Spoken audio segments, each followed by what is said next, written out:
السلام عليكم ورحمة الله وبركاته. إن الحمد لله نحمده ونستعينه ونستغفره ونعوذ بالله من شرور أنفسنا ومن سيئات أعمالنا. من يهده الله فلا مضل له ومن يضلل فلا هادي له، وأشهد أن لا إله إلا الله وحده لا شريك له، وأشهد أن محمدا عبده ورسوله صلى الله تعالى عليه وعلى آله وصحبه وسلم تسليما كثيرا. أما بعد، فقد قال الإمام البخاري رحمه الله تعالى: باب لحوم الخيل. قال حدثنا الحميدي قال حدثنا سفيان قال حدثنا هشام عن فاطمة عن أسماء رضي الله تعالى عنهم قالت: نهرنا فرسا على عهد رسول الله صلى الله عليه وسلم فأكلناه. قال حدثنا مسدد قال حدثنا حماد عن عمرو عن محمد بن علي عن جابر بن عبد الله رضي الله تعالى عنهما قال: نهى النبي صلى الله عليه وسلم يوم خيبر عن لحوم الحمر ورخص في لحوم الخيل. সম্মানিত ভাতৃমণ্ডলী, আল্লাহ রাব্বুল আলামিনের প্রশংসা এবং প্রিয় নবী সাল্লাল্লাহু আলাইহি সাল্লামের উপর সালাত ও সালামের পর আজ জুমাবার 20 রবিউল আউয়াল 1447 হিজরি মোতাবেক 12 সেপ্টেম্বর 2025 আমাদের ধারাবাহিক আলোচনা সহিহুল বুখারীর জবাই এবং শিকার পর্ব নম্বর 6। ইমাম বুখারী রাহিমাহুল্লাহর এই পর্বের অধ্যায় নম্বর হচ্ছে 27। বিষয়বস্তু হচ্ছে ঘোড়ার গোশত খাওয়া জায়েজ, হালাল না হারাম। জি, ইমাম বুখারী রাহিমাহুল্লাহ বলছেন বাবু লুহুমিল খাইলি। হাযা বাবু লুহুমিল খাইলি, এটি হচ্ছে ঘোড়ার গোশত খাওয়ার অধ্যায়। ঘোড়ার গোশত সম্পর্কে হাদিস নিয়ে এসেছেন ইমাম বুখারী রাহমাতুল্লাহি আলাইহি। খাইল মানে ঘোড়া, ফারাস মানেও ঘোড়া। আর ঘোড়ার আরবি কিছু জানা আছে? আরবি ভাষায় আরবদের মাঝে যেই পশু যত বেশি পাওয়া যেত তার নাম তত বেশি। আরবদের সবচাইতে প্রসিদ্ধ গবাদি পশু কি? উট। এজন্য উটের কয়েক শত আরবি আছে এবং প্রতিটি আয়ুর বাচ্চা মায়ের পেট থেকে ভূমিষ্ঠ হয়ে পড়লে উটের বাচ্চা, তার নাম কি, তার একটু পরে নাম কি, তার একটু পরে 1 মাস 2 মাস 6 মাস পরে তার নাম কি, এই করে উটের বহু নাম রয়েছে আরবিতে। এইরকমই ঘোড়া, যেহেতু আরবদের কাছে ঘোড়া খুব প্রিয় এবং সেই যুগে যুদ্ধে তার অতি বেশি প্রয়োজন পড়ত। ঘোড়া যে যোদ্ধার কাছে রয়েছে সেই যোদ্ধা হচ্ছে সত্যিকারের যোদ্ধা এবং তার একটা মূল্যায়ন ছিল। এমনকি ইসলামী শরিয়ত রাসূলুল্লাহ সাল্লাল্লাহু আলাইহি সাল্লাম অশ্বারোহী যোদ্ধা মুজাহিদ যে ঘোড়া নিয়ে যুদ্ধে এসেছে আর যে পদাতিক পায়ে হেঁটে অথবা উটের পিঠে যুদ্ধে এসেছে, গনিমতের ভাগ করার সময় পার্থক্য করতেন। মাথা প্রতি মুজাহিদ প্রতি একটা ভাগ হইতো আর ঘোড়ার ওপরও একটা ভাগ দেওয়া হইতো। উটের কোনো ভাগ হইতো না। উট নিয়ে কেউ এসছে না পায়ে হেঁটে এসছে সমান, কিন্তু ঘোড়ার ওপর ভাগ ছিল। কত কে বলতে পারে? কারণ এই সব মশলার প্রয়োজন নাই। যেগুলো প্রয়োজন সেগুলোই তো বলতে পারছেন না, তাই না? রাত দিন প্রয়োজন সেগুলোই তো ঠিক করে বলতে পারছেন না। তো এসব মশলা মশাইল তো এমন হয়েছে যেগুলো কিতাবের পাতাতে পড়ে নিয়ে রেখে দেওয়ার জন্য, বুঝছেন না? তো আল্লাহ রাব্বুল আলামিন মুসলিমদের দুর্বলতা দূর করুন।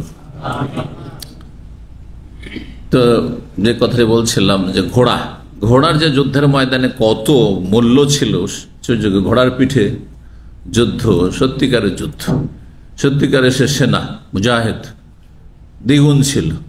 একজন মানুষের জন্য 1 ভাগ আর ঘোড়ার জন্য 2 ভাগ। তাহলে যে ঘোড়া নিয়ে যুদ্ধে হাজির হয়েছে সে গনিমতের ধন সম্পদ থেকে 3 ভাগ পেত। এটা সহিহ হাদিস।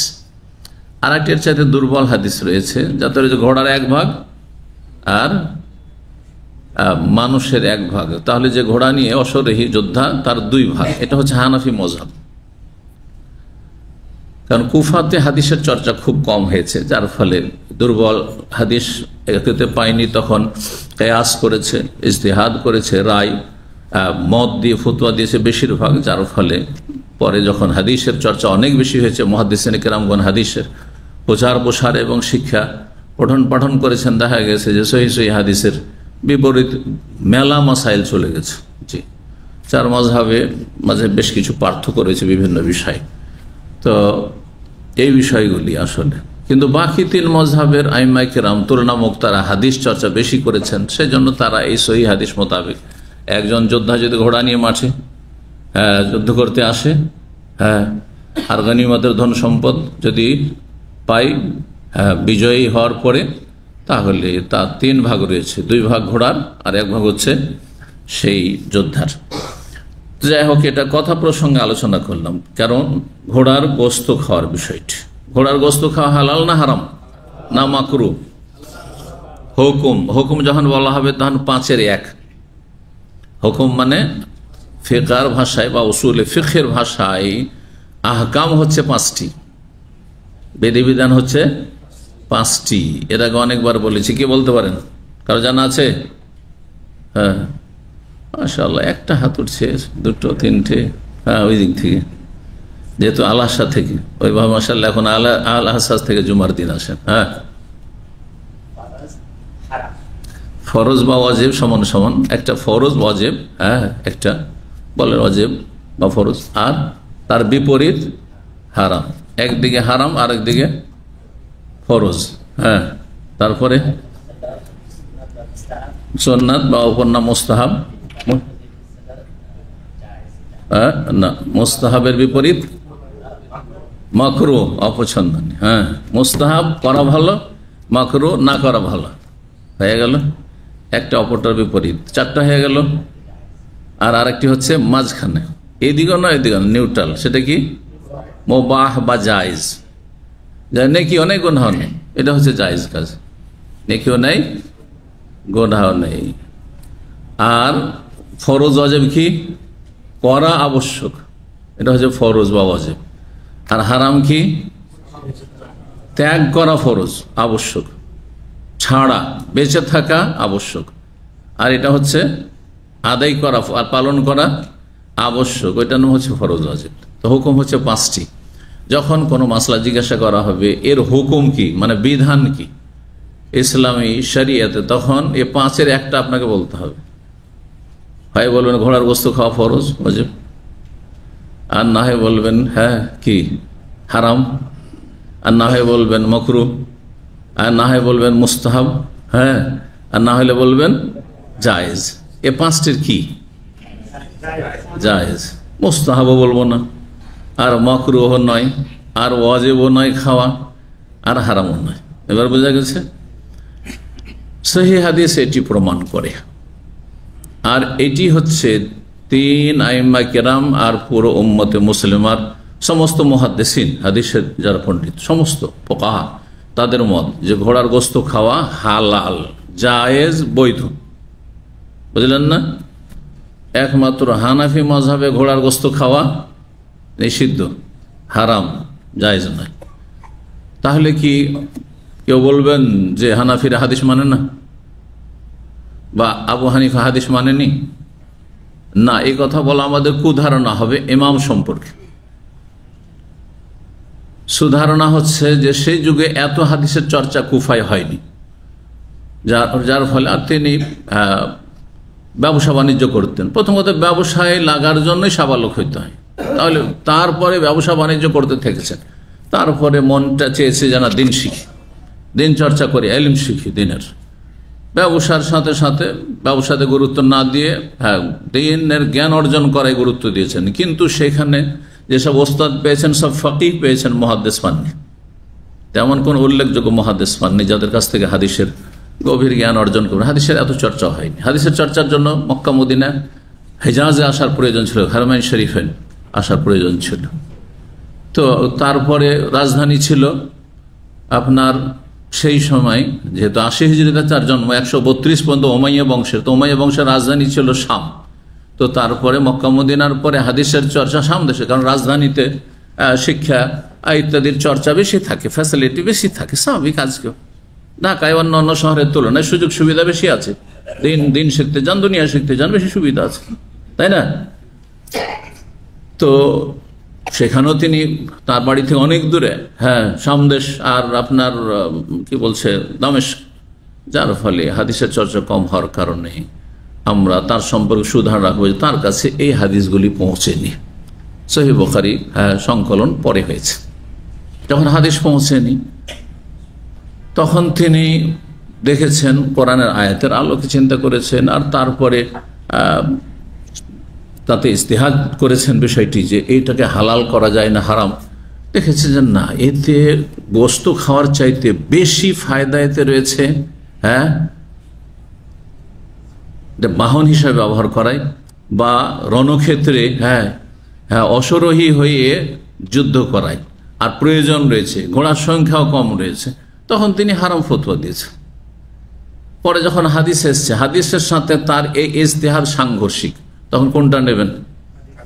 হাদিস নিতে হবে, কারণ হাদিস কার? রাসূলুল্লাহ সাল্লাল্লাহু আলাইহি ওয়াসাল্লামের। আর যে ঘোড়ার গোশত হারাম, এটি কার কথা? আবু হানিফার কথা। আপনার পাশে দুজন লোক সামনে যদি চলে আসে, একজন রাসূলুল্লাহ সাল্লাল্লাহু আলাইহি ওয়াসাল্লাম আর একজন আবু হানিফা, কাকে অনুসরণ করবেন আপনি? নিঃসন্দেহে। তো এই বিষয়গুলি বুঝলে আর মজাবি গোড়ামি থাকে না। শুধু আবু হানিফার উদাহরণ না দিয়ে আপনাকে বলি, অনেক মাসাইলে ইমাম শাফি ভুল করেছেন ইজতিহাদে, তার ফতোয়া দুর্বল। আপনার সামনে চলে এসছেন, এখন সামনে না আসলেও তাদের কথাগুলি চলে এসছে, তাই না? রাসূলুল্লাহ সাল্লাল্লাহু আলাইহি ওয়াসাল্লামের হাদিস, আর একদিকে ইমাম শাফির কথা, আর আপনি শাফি মযহাবের অনুসারী, কেরালার লোক, শ্রীলঙ্কার লোক, মালদ্বীপের লোক, অথবা আপনার দক্ষিণ ভারত, আপনার তামিলনাড়ুর লোক, অথবা আপনার ইন্দোনেশিয়া, মালয়েশিয়া, সিঙ্গাপুর, এসব দেশে শাফি অধ্যুষিত এলাকা, সেসব অঞ্চলের মানুষ। তাহলে আপনি ইমাম শাফির পিছনে পিছনে ছুটবেন না রাসূলুল্লাহর পিছনে ছুটবেন? ঝামেলা শেষ হয়ে গেল। এটি তো আমাদের দাওয়াত, এটি তো আমার দাওয়াত। আপনি আবু হানিফা, শাফি, মালিক, আহমদ সবাইকে মানেন যে বিজ্ঞ, তারা ইমাম আলেম ছিলেন, সেই যুগের তারা বিজ্ঞ আলেম ছিলেন, তাদের মতো বড় আলেম ছিল না, কিন্তু তাদের চাইতে বড় এবং তাদের ওপর যাকে মানা ফরজ ছিল তিনি হচ্ছেন রাসূলুল্লাহ সাল্লাল্লাহু আলাইহি ওয়াসাল্লাম, যিনি ভুলের ঊর্ধ্বে, কারণ তার কাছে ওহী আসত। মাসুমকে আবু হানিফা, শাফি, মালিক, আহমদ, আমি আর কেউ, ইবনে তাইমিয়া, কেউ মাসুম নয়, নির্ভুল নয়। নির্ভুল একমাত্র রাসূলুল্লাহ সাল্লাল্লাহু আলাইহি ওয়াসাল্লাম। আপনি কলেমা পড়েছেন কার? মুহাম্মদ সাল্লাল্লাহু আলাইহি ওয়াসাল্লামের। কলেমার আসলে দাবি বুঝেন না, না হলে এসব মযহাবী গোঁড়ামি থাকতো না। লা ইলাহা ইল্লাল্লাহ মানে হচ্ছে আল্লাহ ছাড়া কারো ইবাদত করব না। লা ইলাহা ইল্লাল্লাহ মানে আল্লাহ ছাড়া কারো ইবাদত করব না।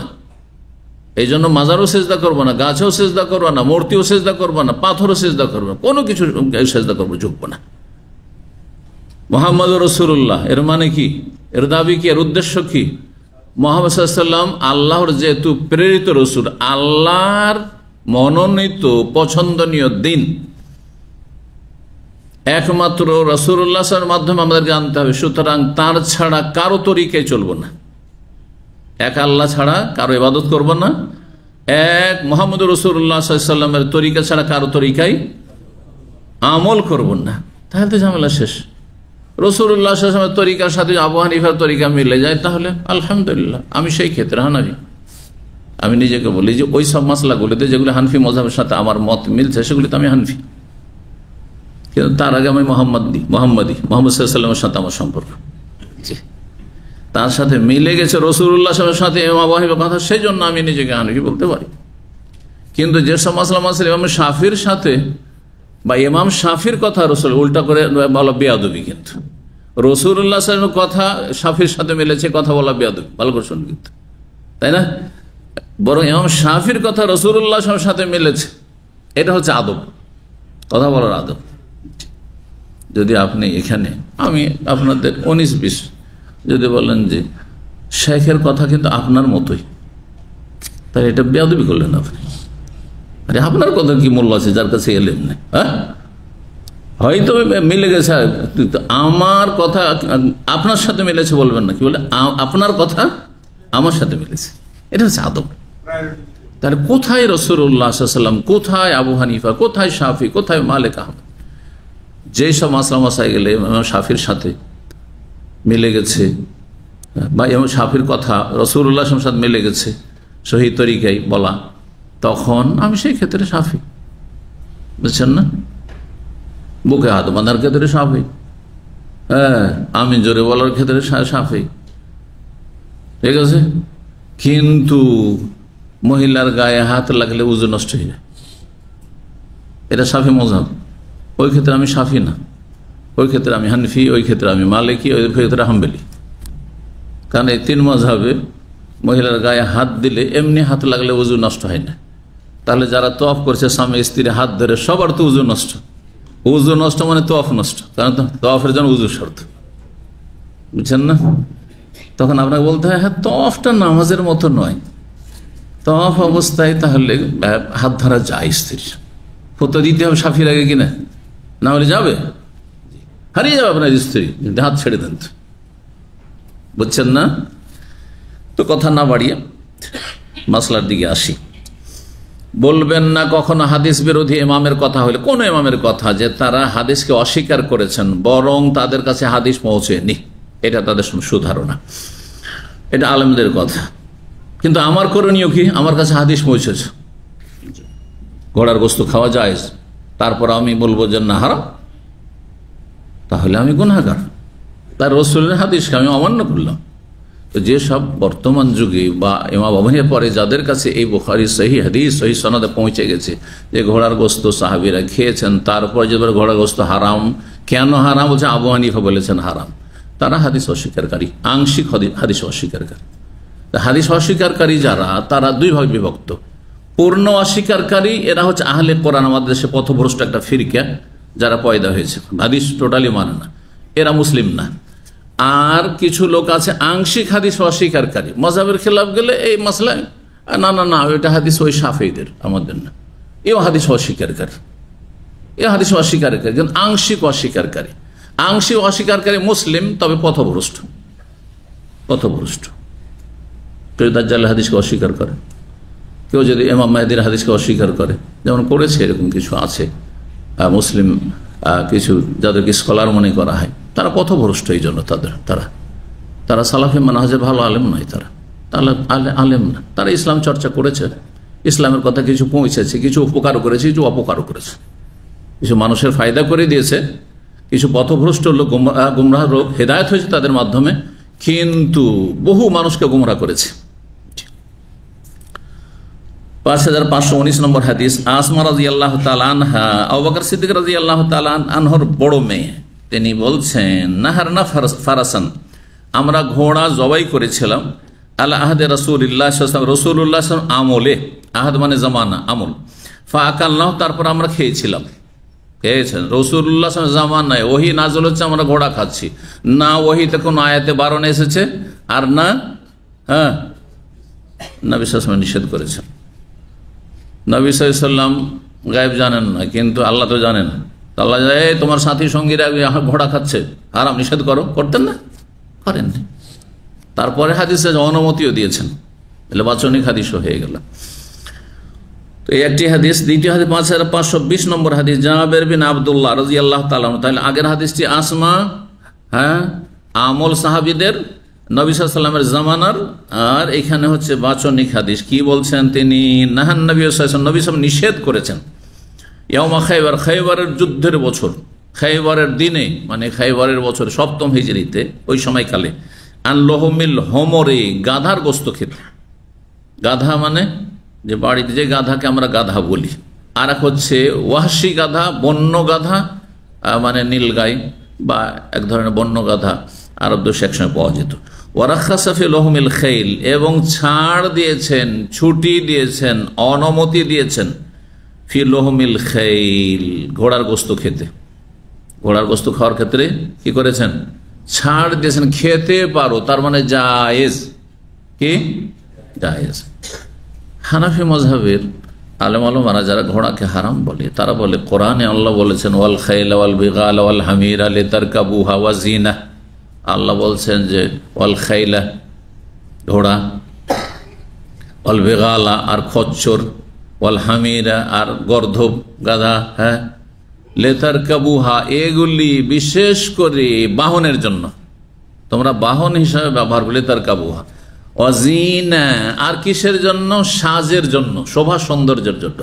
ঘোড়া মানুষ দেখে, ঘোড়া দেখলে তাকায় সুন্দর, যারা ঘোড়া পোষে, হ্যাঁ, যত্ন করে। দূর দূর থেকে লোকেরা ঘোড়া দেখতে আসে আমাদের দেশে, অমুকের বাড়িতে ঘোড়া দেখে আসে, হ্যাঁ, জিনা, অলঙ্কার। অজিনা ওয়াখলুকু মা লা তা'লামুন, এবং এমন এমন বাহন আল্লাহ সৃষ্টি করবেন আগামীতে, বা এমন এমন কিছু সৃষ্টি করবেন আল্লাহ কিয়ামত পর্যন্ত, মা লা তা'লামুন, তোমরা এখন জানো না।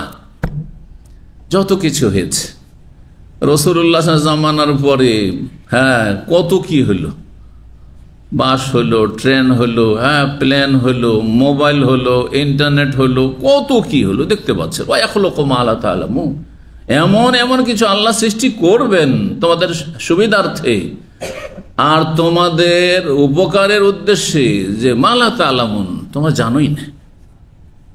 ভবিষ্যৎবাণী করে দিয়েছেন আল্লাহ রাব্বুল আলামিন, ভবিষ্যতের কথা বলে দিয়েছেন।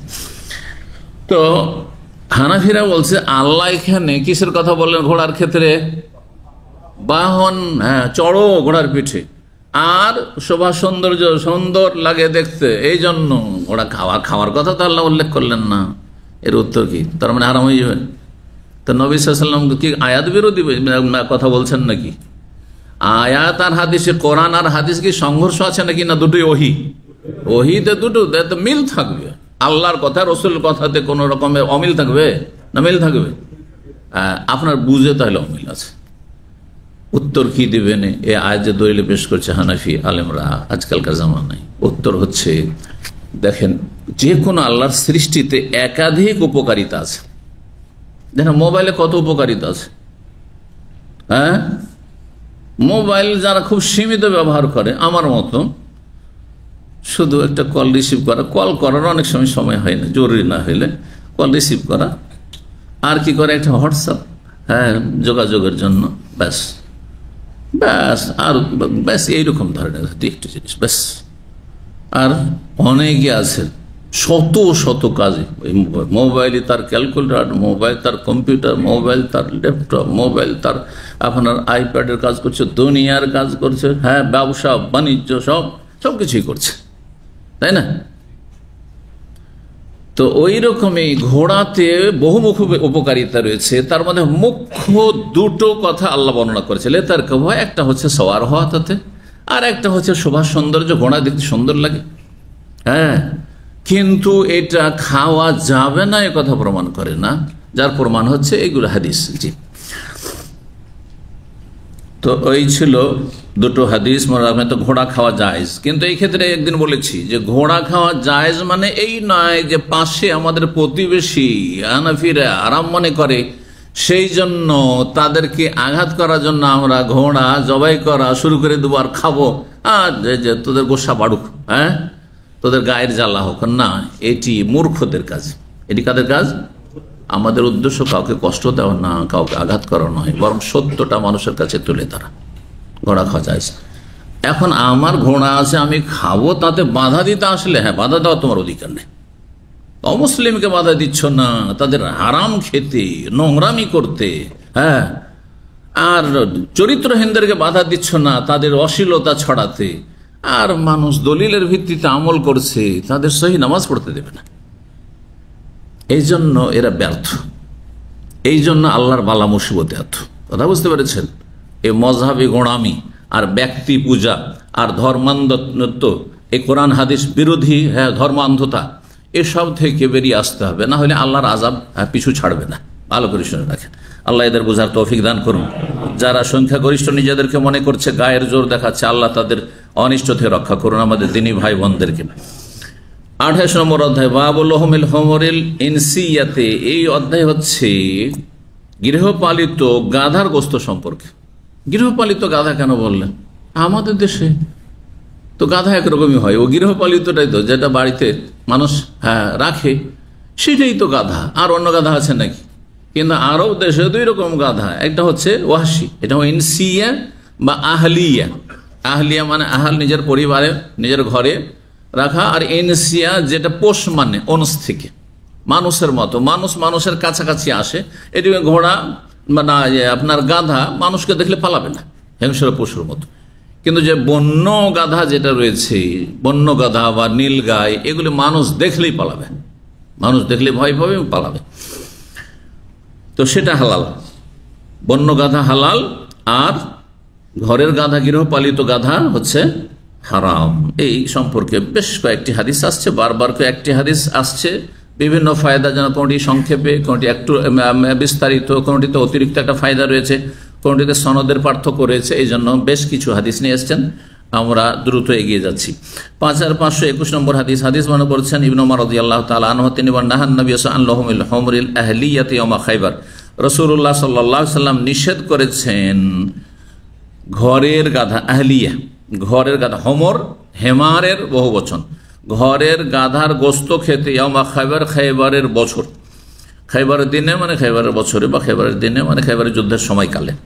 5522 নম্বর হাদিস, হাদিস মানে বলছেন আব্দুল্লাহ, তিনি বলছেন, নাহান নবী সাল্লাল্লাহু, নবী নিষেধ করেন আল্লাহুমিল হুমরিল আহলিয়াত। জি, সনদের পার্থক্য রয়েছে। এর আপনার সমর্থক হাদিস আরো নিয়ে এসেছেন তারপরে অনুরূপ বর্ণনা করেছেন। 5523 নম্বর হাদিস, হাদিস বর্ণনা করেছেন আলী রাদিয়াল্লাহু তাআলা আনহু।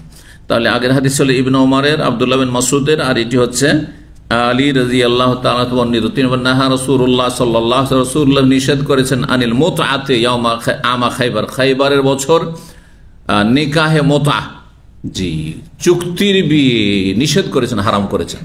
তাহলে তার আগে কিছু সময়ের জন্য সফরে সাহাবায়ে কেরামগণ ছিলেন এবং তাদের খুব জরুরি ছিল গুনাহ থেকে বাঁচার জন্য, তখন সেই সময় আল্লাহ রাব্বুল আলামিন কিছু দিনের জন্য সেটাকে হালাল করেছিলেন। এই মোতা মানে কন্ট্রাক্টের বিয়ে, কন্ট্রাক্টের বিয়ে মানে আপনার এত পয়সা দিব আর এত দিনের জন্য, হ্যাঁ একদিনের জন্য, 3 দিনের জন্য, 1 সপ্তাহের জন্য, 1 মাসের জন্য, এই ধরনের চুক্তির বিয়ে, যেটা আজকাল রাফেজি শিয়া ধর্মে কিন্তু বড় ফজিলতের কাজ। আউযুবিল্লাহ, এই রাফেজি শিয়াদের কাছে মোতার বিয়ে, কন্ট্রাক্টের বিয়ে ইরানে বড় সওয়াবের কাজ। তাদের ধর্মীয় পুস্তকে রয়েছে, একবার কেউ মোতা করলে হুসেনের মর্যাদা পাবে, নাউযুবিল্লাহ। 2 বার মোতা করলে হাসানের মর্যাদা পাবে, তার বড় ভাই। 3 বার যদি মোতা করতে পারে তো আলী রাদিয়াল্লাহু, ইমাম আলীর মর্যাদা পেয়ে যাবে, নাউযুবিল্লাহ। এ তো জেনার ধর্ম, এ তো বেশ্যাবৃত্তির ধর্ম। জি, আউযুবিল্লাহ। বেশ্যাখানা, বেশ্যাদের পেশা আর মোতার বিয়েতে কোনো পার্থক্য আছে? কোনো পার্থক্য নেই। জি, মোতার বিয়ে অকাট্যভাবে হারাম এবং এটি জেনা, রাসূলুল্লাহ সাল্লাল্লাহু আলাইহি ওয়াসাল্লাম নিষেধ করেছেন। জি, আর কি নিষেধ করেছেন? লোহমে হোমরিল ইনসিয়াতি, যেই গাধা গৃহপালিত গাধার বস্তু খেতে নিষেধ করেছে, এক কথায় সহজ ভাষা। 5524 নম্বর হাদিস, জাবের, দেখেন জাবের 4 নম্বর, জাবের রাদিয়াল্লাহু তাআলা বর্ণনা করেছেন, নাহান নবী সাল্লাল্লাহু আলাইহি ওয়াসাল্লাম খায়বার, খায়বারের দিনে নবী সাল্লাল্লাহু আলাইহি ওয়াসাল্লাম নিষেধ করেছেন আল্লাহুমিল হোমরে, গাধার গোস্ত খেতে, ওয়া রাখাসা ফিল লোহমিল খাইলি, আর ছুটি দিয়েছেন, ছাড় দিয়েছেন, অনুমতি দিয়েছেন ঘোড়ার গোস্ত খেতে পাশাপাশি। তাহলে ওই যে কোরআনের আয়াতে রয়েছে বাহন হিসেবে অল খাইলা ওয়াল বিগাল ওয়াল হামিরা, সেখানে গাধার কথা রয়েছে। নবী সাল্লাল্লাহু আলাইহি ওয়াসাল্লাম গাধার গোস্ত খেতে নিষেধ করেছেন, হারাম করেছেন, আর ঘোড়ার গোস্তের অনুমতি দিয়েছেন। স্পষ্ট হয়ে গেল বিষয়টা। 5525 নম্বর হাদিস এবং 5526 নম্বর হাদিস, যেহেতু সনদ দুটি রয়েছে সেজন্য এখানে নিয়ে আসা হয়েছে। 2 জন সাহাবী এখানে বর্ণনা করেছেন। বলছেন, হাদাসানা আদিউন আইল বারা বিন আযব থেকে এবং আব্দুল্লাহ বিন আবি আওফা থেকে 2 জন সাহাবী বর্ণনা করেছেন। কাল উভয়ে বলেন, নাহান নবী আন লাহমিল হুমরি, নবী নিষেধ করেছেন গাধার গোশত খেতে। 5527 নম্বর হাদিস, হাদিস বর্ণনা করেছেন ইবনে শিহাব জুহরি আবু ইদরিস থেকে, তিনি বর্ণনা করেছেন আবু সালাবা থেকে। আবু সালাবা আরেকজন সাহাবী, তিনি বলছেন, হারামা রাসূলুল্লাহ লোহুমাল হুমরিল আহলিয়াত, নিষেধ করেছেন। অনেকে এই কথাটিকে হালকা মনে করে না, এটা নিষেধ আর এটা হারাম। বিশেষ করে আমাদের বাংলা ভাষাভাষীরা মনে করে যদি হারাম বলা হারাম আর যদি বলা নিষেধ হালকা মনে করেনি, কিন্তু একই কথা। আগের হাদিসগুলোতে নিষেধ নিষেধ নিষেধ, নবী নিষেধ করেছে, এখানে হারাম শব্দ চলে আসলো। হারামা রাসূলুল্লাহ, রাসূলুল্লাহ হারাম করেছেন লহুমাল হুমরিল আহলিয়াতে, গৃহপালিত গাধার গোশত খেতে। এই হাদিসের সমর্থক হাদিস ইমাম জুবাইদি ও কাইল ইবনে শিহাব থেকে বর্ণনা করেছেন, ইমাম মালিকও বর্ণনা করেছেন ইত্যাদি। তারপরে বলছেন নাহান নবী সাল্লাল্লাহু আলাইহি ওয়াসাল্লাম, ইমাম জোহরি বর্ণনা করেন নাহান নবী আন কুল্লি জি নাবি মিনাস সিবাই, নবী সাল্লাল্লাহু নিষেধ করেছেন এমন হিংস্র পশুর গোশত খেতে যা যে হিংস্র পশু খাড়া দাঁত দিয়ে শিকার করে। নাপ বলা হয় দুই পাশে দুটো খাড়া দাঁত যেই প্রাণীর থাকে। দেখেছেন? দেখেন না? দেখেন কুকুরের নাই?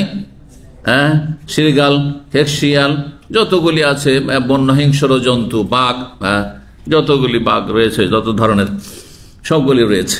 তো যেসব পশু এই খাড়া দাঁত দিয়ে শিকার করে খায়, খাড়া দাঁত দিয়ে শিকার করে খায় বা ধরে খায়,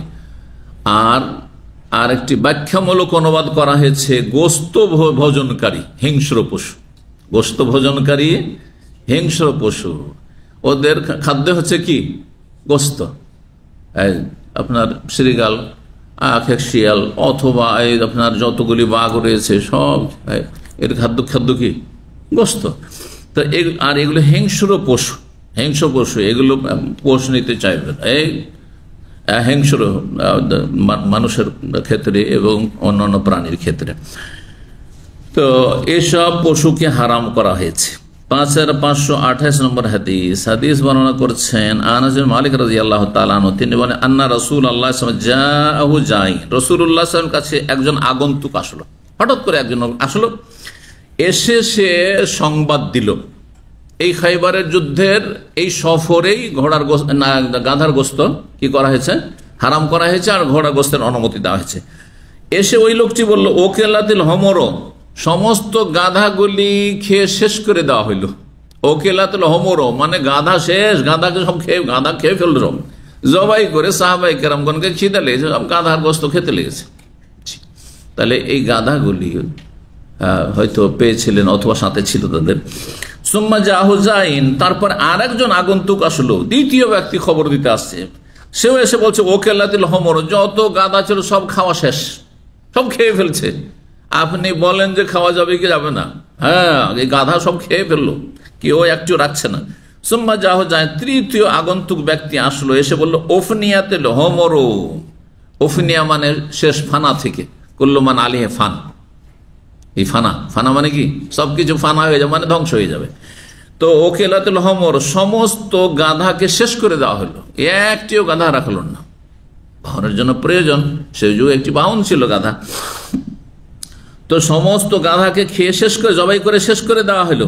ফামারা মোনাদিয়ান, তখন নবী সাল্লাল্লাহু আলাইহি ওয়াসাল্লাম একজন ঘোষককে নির্দেশ দিলেন, মোনাদি আহ্বান করার জন্য বা ঘোষণা করার জন্য। ফানাদা ফিন্নাস, জনগণ চারিদিকে ছড়িয়ে ছিটিয়ে আছে, তারা এই খৈবরের যুদ্ধে এর সময়কালে তাদের মাঝে ঘোষণা করে দিলেন ইন্নাল্লাহ ওয়া রাসূল, নিশ্চয় আল্লাহ এবং তার রাসূল সাল্লাল্লাহু আলাইহি ওয়াসাল্লাম ইয়ানহায়াকুম, তোমাদেরকে নিষেধ করছেন আল্লাহমির হুমরিল আহলিয়াতে, গৃহপালিত গাধার গোশত খেতে। রাসূল নিষেধ করছেন, কিন্তু আল্লাহ কোথায় নিষেধ করেছেন? কোরআনে স্পষ্ট তো কোনো জায়গাতে গাধার গোশত হারাম এ কথা আছে কি কোরআনে? যেমন শুকুরের গোশত হারাম এ কথা তো আছে, তাই না? কিন্তু গাধার গোশত হারাম কোরআনে আছে কি? তো বলছে আল্লাহ এবং তার রাসূল তোমাদেরকে নিষেধ করছেন, বলেন নবী সাল্লাল্লাহু আলাইহি ওয়াসাল্লাম। তো নবী কি সত্য কথা বলেন নাই? অবশ্যই সত্য কথা। তাহলে কিভাবে ব্যাখ্যা করবেন? রাসূলুল্লাহ সাল্লাল্লাহু আলাইহি ওয়াসাল্লামের নিষেধাজ্ঞাই হচ্ছে আল্লাহ নিষেধাজ্ঞা। নবী নিষেধ করলে সেটা আল্লাহ নিষেধ করা হয়, কারণ নবীর কথাগুলিও ওহী আর আল্লাহর কথাও ওহী। আল্লাহর কথা যে কোরআনে কারীম রয়েছে এটা কোরআনের ওহী, আর হাদিসের ওহীগুলি নবী সাল্লাল্লাহু আলাইহি ওয়াসাল্লামের ভাষায়, কিন্তু তার ভাব, হ্যাঁ, তার সার কথা, মুদ্রা কথা যা বলা হয়েছে তাতে তা আল্লাহর কথা। আল্লাহর বিনা হুকুমে নবী সাল্লাল্লাহু আলাইহি ওয়াসাল্লাম কোনো কথা বলতেন, ওমা ইয়ানতিকু আনিল হাওয়া, সূরা নাজমে আল্লাহ বলছে, নিজের খেয়াল খুশি কোনো কথা বলতেন না। যে কেউ একটা জিজ্ঞাসা করলো আর যা মনে হইলো যে একটা ফতোয়া দিয়ে দিই, যেমন আমরা ফতোয়া দিচ্ছি কিন্তু কোরআন হাদিস সামনে রেখে চেষ্টা করছি, তা বলতে পারে, কিন্তু নবী সাল্লাল্লাহু আলাইহি ওয়াসাল্লাম চেষ্টা করে শুধু দিতেন না। হ্যাঁ, যে তার কাছে এলেম আছে আর আচ্ছা কি হুকুম হইতে পারে একটু দিলাম ফতোয়া, আমাদের মতো না। ইন হুয়া ইল্লা ওয়াহয়ুন ইউহা, যখনই কথা বলতেন ওহী করা হইতো তারপরেই কথা বলতেন। এই জন্য অনেক সময় নবী সাল্লাল্লাহু আলাইহি ওয়াসাল্লামকে মাসলা জিজ্ঞাসা করা হয়েছে, কোনো উত্তর দিচ্ছেন না, আবার রাগান্বিত হচ্ছেন না, হ্যাঁ না কিছু বলছেন না, নীরব হয়ে যাচ্ছে। কিছুক্ষণের মধ্যেই হঠাৎ করে বলছেন আইনা সাইল, এই যে এখন জিজ্ঞাসা করে মাসলা জিজ্ঞাসা করে কোথায় সেই লোকটি, তারপরে লোকটি আনা ইয়া রাসূলুল্লাহ, তখন বলছে তোমার উত্তর হচ্ছে এই। এতক্ষণে ওই হলো, তখন কথা বললেন। জি, তো ঘোষণা দিয়ে দেওয়া হলো যে গাধার গোস্ত কি হারাম, নিষেধ করেছেন আল্লাহ এবং তার রাসূল। ফাইন্নাহা রিজসুন, কেন সেটি হচ্ছে নাপাক, ঘৃণ্য। রিজসুন মানে নাজাসুন, রিজসুন মানে নাজাস, নাপাক। যেটা হারাম সেটা নাপাক, জি, সেটি হচ্ছে ঘৃণ্য। ফাউকফিয়াতুল কুদুর, রান্না বান্না শুরু হয়ে গেছে, ডেকচি চড়িয়ে দেওয়া হয়েছে। ফাউকফিয়াতুল, যত ডেকচি ছিল সবগুলিকে উল্টিয়ে দেওয়া হলো। ওয়াইন্নাহা লাতাফুরু বিল্লাম, সেই সময় গোস্ত চুলায় ডেকচিতে টকবক করে ফুটছিল, পাকশাক হচ্ছিল।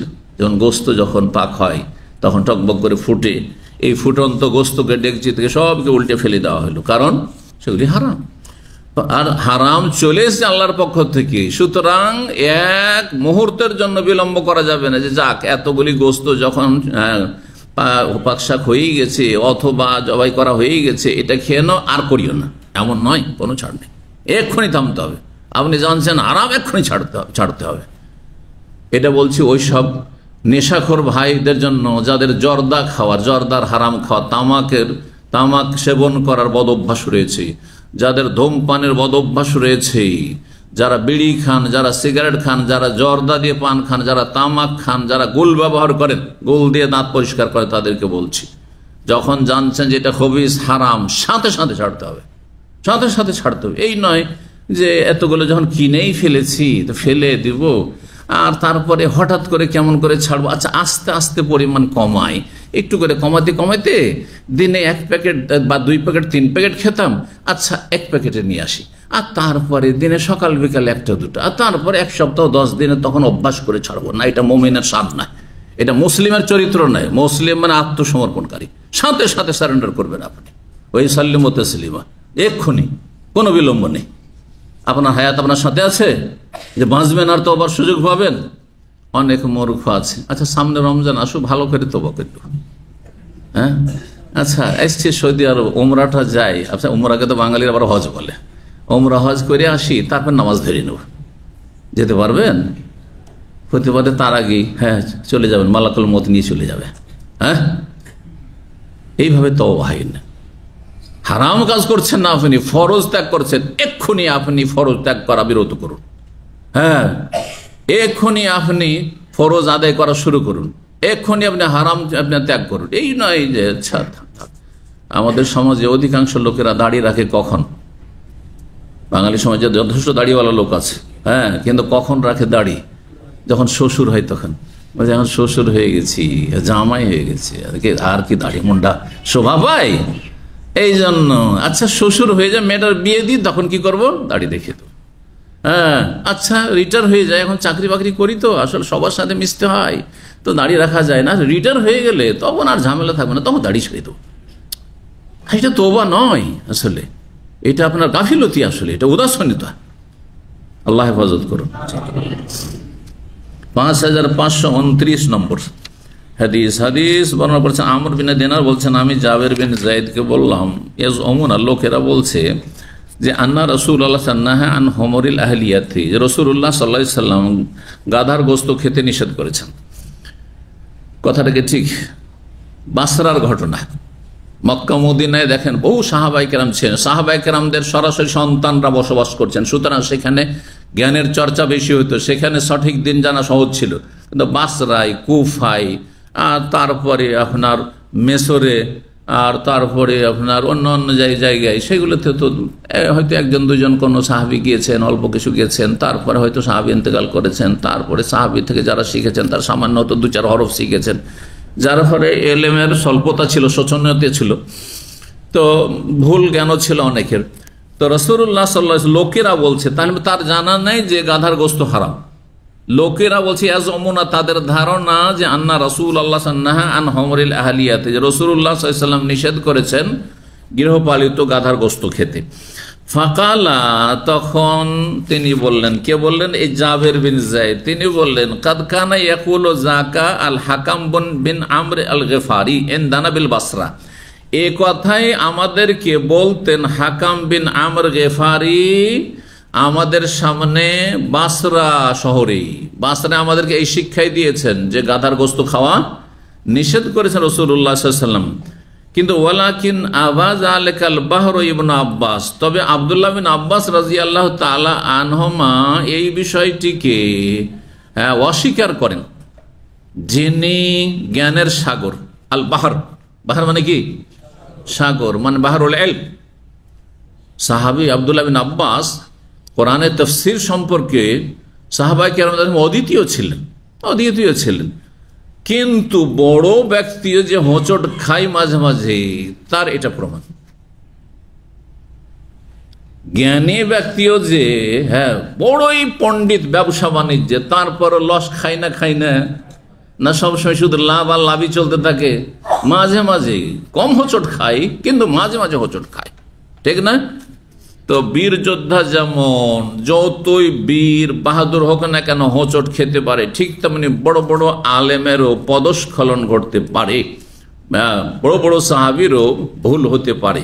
তো আব্দুল্লাহ বিন আব্বাস রাদিয়াল্লাহু তাআলা আনহু বলতেন যে আল্লাহ কোরআনের সূরা আন-নামের 145-এ বলছেন যে কথা, তাতে বোঝা যায় তিনি এই আয়াতের তাফসীর করে হয়তো হাদিস পৌঁছেনি। আব্দুল্লাহ বিন আব্বাস রাদিয়াল্লাহু তাআলা আনহুমা ছোট সেই সময়, এই খাইবারের যুদ্ধের সময়, হাদিস হয়তো পৌঁছেনি।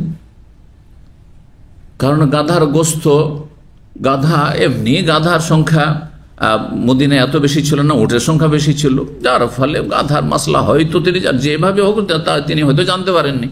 তখন তিনি আয়াত পেশ করেছেন, আর সে আয়াতের কথা বলছেন যে আমাদের মাঝে যে জ্ঞানের সাগর, এলমের সাগর আব্দুল্লাহ বিন আব্বাস রাদিয়াল্লাহু তাআলা আনহু আছেন, তিনি এটা অস্বীকার করেছেন। না, নবী নিষেধ করেননি, গাধার গোস্ত খাওয়া যাবে। আর দলিলে বলতেন, আল্লাহ বলছেন, কুল, হে নবী বলে দাও, লা আজিদু ফিমা উহিয়া ইলাইয়া মুহাররামান, আমার কাছে যা কিছু কোরআনে ওহী করা হয়েছে তার মধ্যে এমন কোনো কিছু হারাম পাচ্ছি না। হারাম কিছু পাচ্ছি না। ইল্লা ইয়াকুনা মাইতাতান, তবে মৃত জীবজন্তু যদি হয় তাহলে হারাম। আও দামান মাসফুহান, অথবা প্রবাহিত রক্ত, যা শিরা উপশিরার রগ থেকে প্রবাহিত হয় সেই রক্ত হারাম। সেই রক্ত হারাম। রক্ত দুই রকম, যেগুলো রগ থেকে প্রবাহিত হয় সেগুলি হারাম। একটা পশু জবাই করছেন আর তার সাথে ঝরে যতগুলি রক্ত পড়লো আর কিছুক্ষণের মধ্যে জমে যাবে, এই রক্ত কেউ যদি খায়, সেটাকে গোস্তের সাথে মিশিয়ে রান্না করে খায়, যাবে খাওয়া না? হারাম, এটা খাওয়া যাবে না। চর্বি অনেকে খায়, টেস্টি করার জন্য সবজিতে দিয়ে দেন একটু চর্বি। আজকাল যারা হোটেল রেস্টুরেন্টে খাচ্ছেন না এইসব, এইসব রেস্টুরেন্টে একটু স্বাদ করার জন্য দিয়ে দিল। একবার এক ভাই, আমরা বাজারে কোনোদিন হালিম খাই না, তো নিজের বাসায় তৈরি করলে জানি যে কি দিয়ে তৈরি হচ্ছে, যেটা শরীর স্বাস্থ্যের জন্য উপকারী হয়। তো এক ভাই খুব শখ করে বললো যে শেখ, এই অমুক জায়গাতে, দমামের কথা কোনো একটা জায়গায় বললো যে একটা হোটেল আছে, রেস্টুরেন্ট আছে, সেখানে খুব সুন্দর হালিম বানায়, তো জুমার দিন নিয়ে আসবো। তার রিকোয়েস্ট, আচ্ছা ঠিক আছে নিয়ে আসেন। আল্লাহ নিয়ে আসলো, তাতে শুধু চর্বির গন্ধ ছাড়া আর কিছুই বললাম না, ঘ্রাণ বলবো না, চর্বি আর চর্বি। এইরকম যদি 2-3 দিন খাওয়া যায় তো কোলেস্ট্রল হাই হয়ে হার্ট অ্যাটাক করে মানুষ। কথা বুঝতে পেরেছেন? কেমন করে এইসব খাবার খাওয়া, এইসব যে হোটেল, সাধারণ হোটেলগুলিতে। তো যাই হোক, কি বলছিলাম, চর্বি জমে আছে সেটা খেতে পারেন আপনি, কিন্তু রক্ত, যে দামে মাসফুহ, প্রবাহিত রক্ত, শিরা অপসয় যেটা বেরিয়েছে, সেটা যদি গোস্তে দেন, যে গোস্তের রংটাকে সুন্দর করব, আর সেটা ধুলেন না, গোস্ত ধুলেন না, আর সেই রক্ত সহ আপনি পাক করে খেলেন, তাহলে হারাম খেলেন, জায়েজ না। আও দামান মাসফুহান। তবে গায়র মাসফুহ, যেটা প্রবাহিত রক্ত নয়, গোস্তের গায়ে লেগে থাকে, সেটা হালাল, সেটা নাপাকও নয়, সেটা হালাল।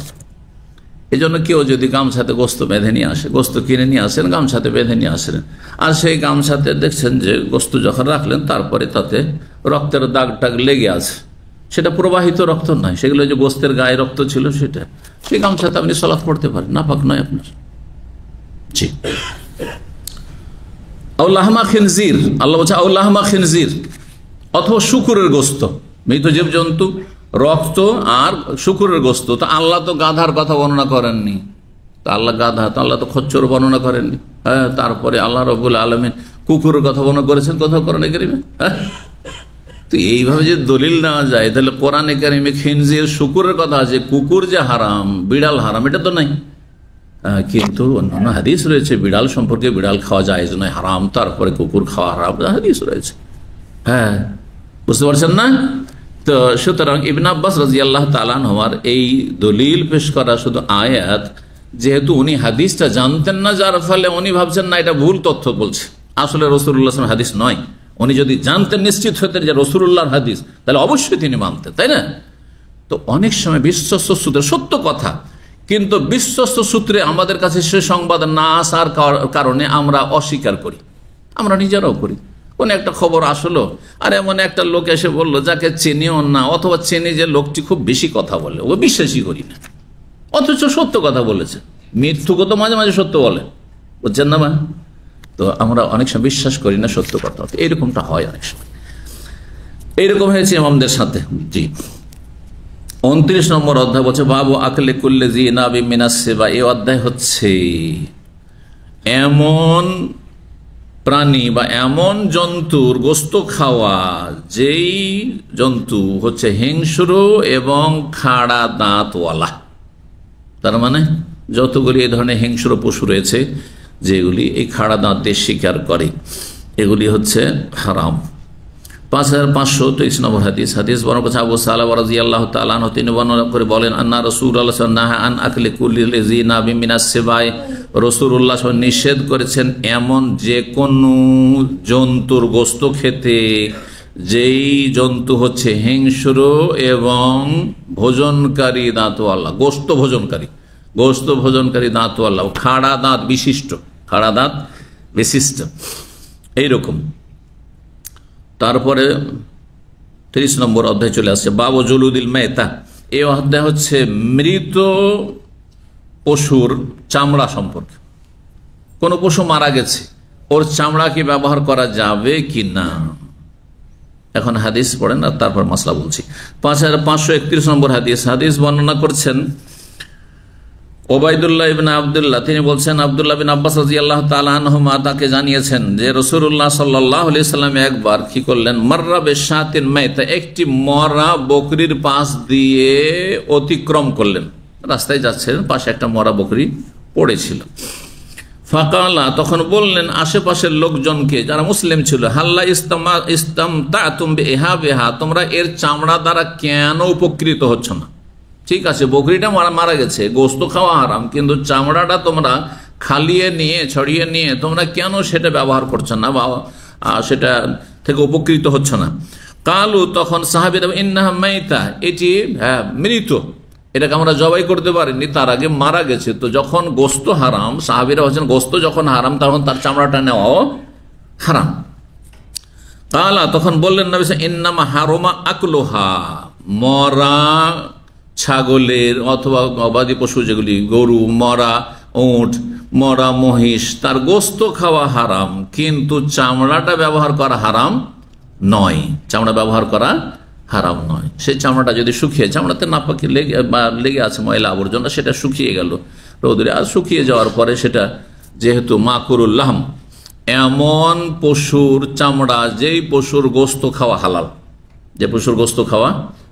হালাল, যদি এমনটা হয় আর সেটাকে আপনার শোধন করে নেওয়া হয়, শোধন করা বুঝেন, যেটাকে আরবি ভাষায় দাবাগাত বলা হয়।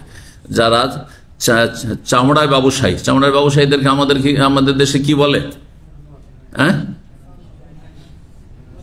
আমাদের অঞ্চলে কি না, মুচি তো যারা জুতা টুতা সিলেট টেলে এইসব করে, চামড়িয়া, ট্যানারি না, আমাদের দেশে চামড়ার ব্যবসায়ীদেরকে চামড়িয়া বলে। চামড়ার ব্যবসায়ী, যাই হোক, তো চামড়ার যারা ব্যবসায়ী তারা জানে। আমি ছাত্র জীবনে লেখাপড়া করতাম যে এলাকায়, তো সেই মাদ্রাসার আশেপাশেই কিছু গ্রাম বা এলাকা ছিল, তারা চামড়ার ব্যবসায়ী ছিল, বড় বড় ব্যবসায়ী এক সময়। তো গরু আর ছাগলের, তো সেই চামড়াগুলিকে তারা তখন কি করতো, সেগুলোকে পাক করা মানে শোধন করা, সেটা কিভাবে করতো, লবণ ছিটিয়ে রোদে ফেলে রাখা, আর মেলা রকম হইতে পারে, আজকাল মেলা কেমিক্যালও হয়ে গেছে। এক কথায় এটা করার উদ্দেশ্য হচ্ছে যে পরে চামড়ার কোনো বাসনপত্র তৈরি করলেন, তারপরে সেটা ভিজে গেলে তাতে গন্ধ যেন না ছড়িয়ে যায়, বুঝছেন না, সেই জন্য সেটা করা হয়।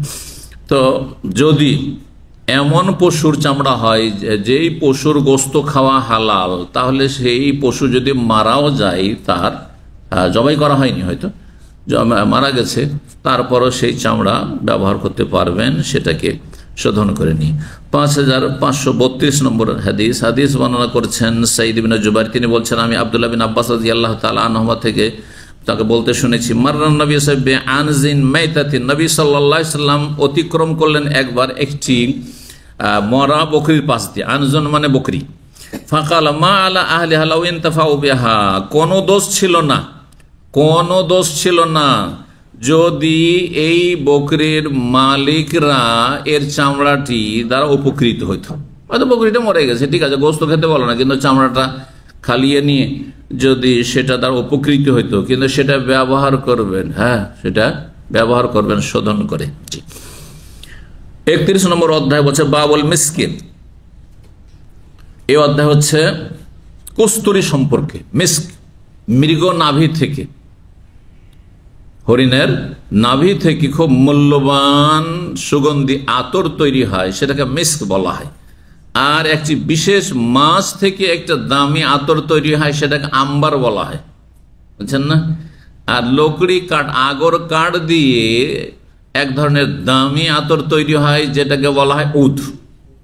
এই তিনটি প্রসিদ্ধ আতর রয়েছে। আমাদের দেশে অনেকে না বোঝার কারণে একসময় আমাদের ওস্তাদেরও মিস্ক আম্বার, আর তারপরে দোকানদাররা কানাকা হাইকোর্ট দেখায়, তো আতরের দোকানে একটা আতর দিচ্ছে, বলছে এটা মিস্ক আম্বার। আবার মিস্ক মানে মৃগ নাভি, আর আম্বার মানে মাছ থেকে, দুটো কি করে হয় রে ভাই, কানাকা হাইকোর্ট দেখান, কিছু তো বুঝতেন না, ব্যাস লেবারে লেখা আছে মিস্ক আম্বার, মিস্ক আম্বার, অথচ কিছুই না, সব কেমিক্যাল দেওয়া আছে। তো মৃগ নাভির কথা এসছে এখানে, মৃগ নাভির ব্যবহার জি জায়েজ। 5533 নম্বর হাদিস বর্ণনা করেছেন আবু হুরায়রা রাদিয়াল্লাহু তাআলা, তিনি বলেন রাসূলুল্লাহ বলেন, মা মিন মাকলুমিন, কোন আঘাতপ্রাপ্ত ব্যক্তি, জি কালেমা, কালেমা যে কালেমা মানে শব্দ, তাই না, কালেমা মানে শব্দ না, আর কালেমা মানে জখম হওয়া, আহত করা। এই জন্য বলছেন যে দুটোতে মিল আছে, কথার দ্বারাও মানুষ আঘাত করে, অস্ত্রের আঘাতে যে আঘাত হয়, সে ঘা শুকিয়ে গেলে অনেক সময় ঘা ভরাট হয়েছে, একবার নিশ্চিন্ন হয়ে যায়, বোঝা যায় না যে এখানে ঘা মানে কোনোদিন হয়েছে, কেটেছিল। কিন্তু মানুষের কথার আঘাত এমন ভাবে অন্তরে আঘাত করে যে অনেক সময় আর অন্তরে এমন ফাটল ধরে যে আর মিলতেই চায় না অন্তর। এই জন্য কালেমা শব্দটি বা কালাম শব্দ, কালাম মানে বাক্য আর কালেমা মানে শব্দ, এই শব্দগুলি কিন্তু এর ধাতু হচ্ছে আঘাত। মামিন মাকলুমিন ইউকলামু ফিল্লাহ, কোন আঘাতপ্রাপ্ত ব্যক্তি যদি আল্লাহর রাস্তায় আঘাতপ্রাপ্ত হয়, ইল্লা যা ইয়াউমাল কিয়ামতে, আল্লাহর রাস্তায় যেহেতু জিহাদের ময়দানে বা কাফেরের হাতে, জালেমের হাতে, এমনকি মুসলিম জালেমের হাতে যদি আহত হয়, বাড়িতে আসলো আর জুলুম অত্যাচার করে দিল, মেরে দিল, অথবা আহত করে দিল, খুন করে দিল ইত্যাদি, যদি এমনটা হয়, তো কিয়ামতের দিনে আসবে ওয়াকাল মহুয়ুদমা, তার ক্ষত থেকে, সে আঘাতের স্থান থেকে রক্ত প্রবাহিত হতে থাকবে, যে আল্লাহ তোমার রাস্তায় রক্ত ঝরিয়েছিলাম। আল্লাহ লৌন দম, রংটি হবে হ্যাঁ কিসের, রক্তের রং। ও রিহ মিস্ক, আর তার ঘ্রাণ হবে, সুগন্ধি হবে মৃগ নাভের মিস্কের সুগন্ধির মতো। হাসর মাঠে যখন হাজির হবে আর রক্ত ঝরতে আছে, মুজাহিদ যে আল্লাহ রাস্তায় শহীদ হয়েছে বা আল্লাহ রাস্তায় আহত হয়েছে, তার রক্ত ঝরতে থাকবে, আর সেটি সাক্ষী হবে যে আল্লাহ তোমার রাস্তা আমি রক্ত ঝরিয়েছিলাম। এইরকম দিনের কাজ করতে গিয়ে, দিনের দাওয়াত দিতে গিয়ে, তৌহিদ সুন্নাত প্রতিষ্ঠা করতে গিয়ে বেদাতীদের কাছে কেউ যদি মার খায় আর রক্ত ঝরে, আহত নিহত হয়, ক্ষত বিক্ষত হয়, তাহলে তাদেরও এই ফজিলত রয়েছে, মনে রাখবেন। জি সুতরাং সবর করুন। জি, অবস্থার পরিবর্তন ঘটবে। আর যারা আজকে জুলম অত্যাচার করছে তারা লাঞ্ছিত হবে যদি তারা এই ইতিহাস 16 বছরের ইতিহাস থেকে না শিখে, তার শেখার কোনো সুযোগ নেই। যদি দূর থেকে না শিখে যে মক্কায় তো একসময় আবু জাহাল আবু লাহাব ছিল, কত জুলম অত্যাচার করেছে, নিশ্চিহ্ন হয়ে গেছে। তাদের বংশের কেউ থাকলেও পরিচয় দিবে না যে আমি আবু জাহালের বংশের। পরিচয় দিবে আছে কেউ? আমি আবু লাহাবের বংশের, বলবেন না? হ্যাঁ, বলবেন না। জি, ইবনে উবাইয়ের বংশের। মদিনার কেউ লোক বলবে যে আমি আব্দুল্লাহ বিন উবাইয়ের বংশের? না, কেউ বলবেন না। তাহলে কত তারা নিকৃষ্ট আল্লাহর কাছে, মানুষের কাছে।